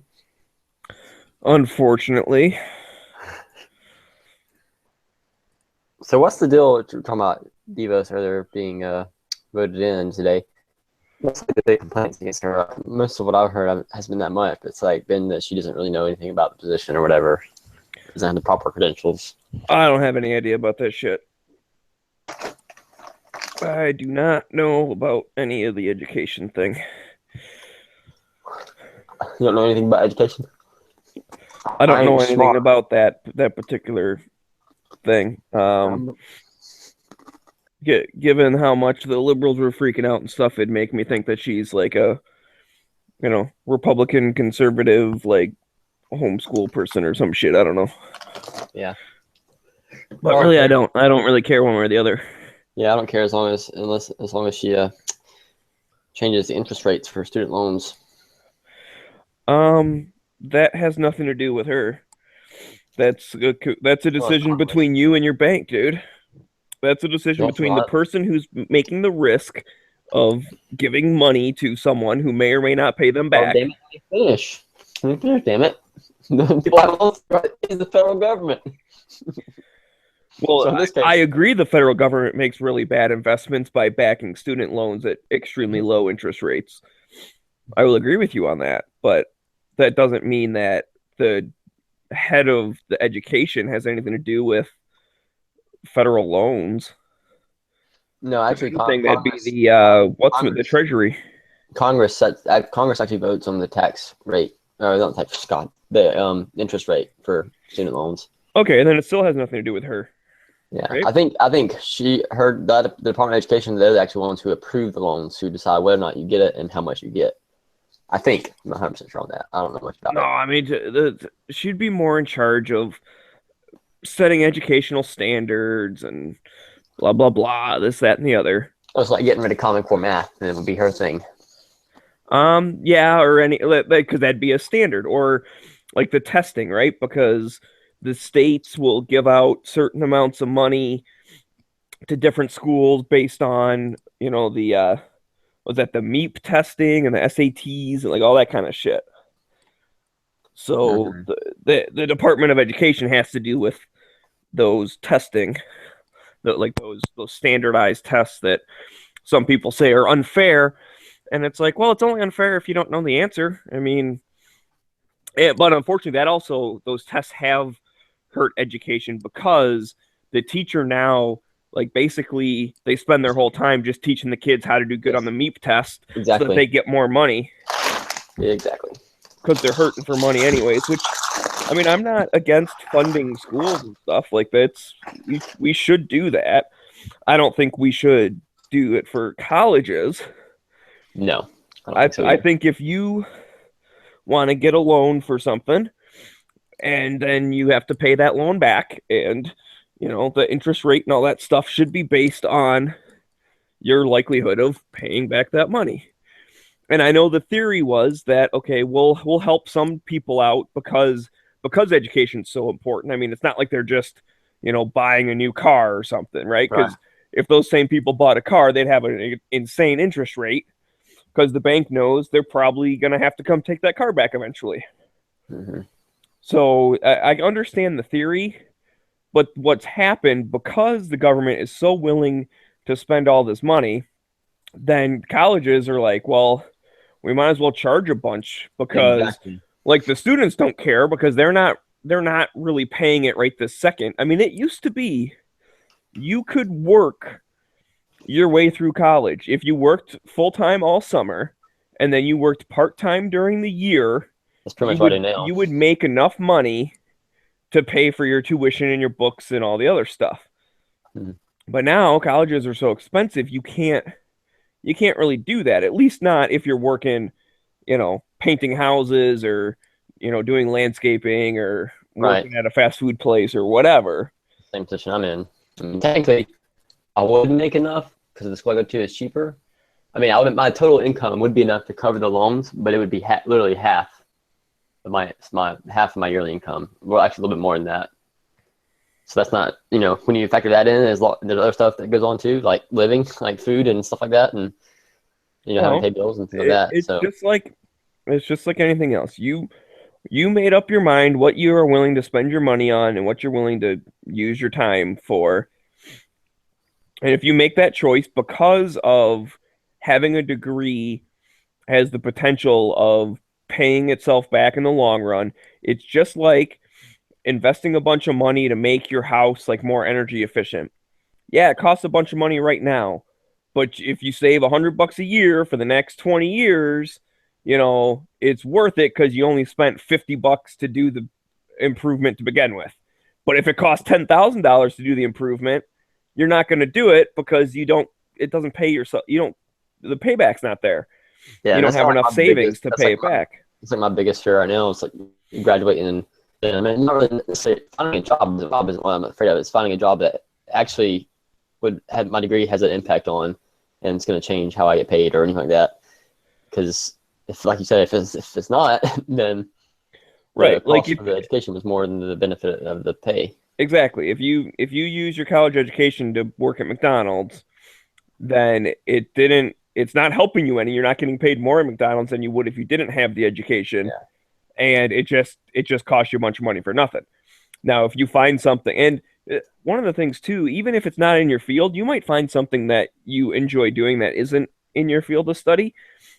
There's a lot of jobs nowadays where it doesn't matter what your degree is, you just have to have a degree. And that's been going on for a while. I remember one of my dad's friends he grew up with, he never went to college, right? So he got a job right after high school, was making good money, doing this, that, and the other thing.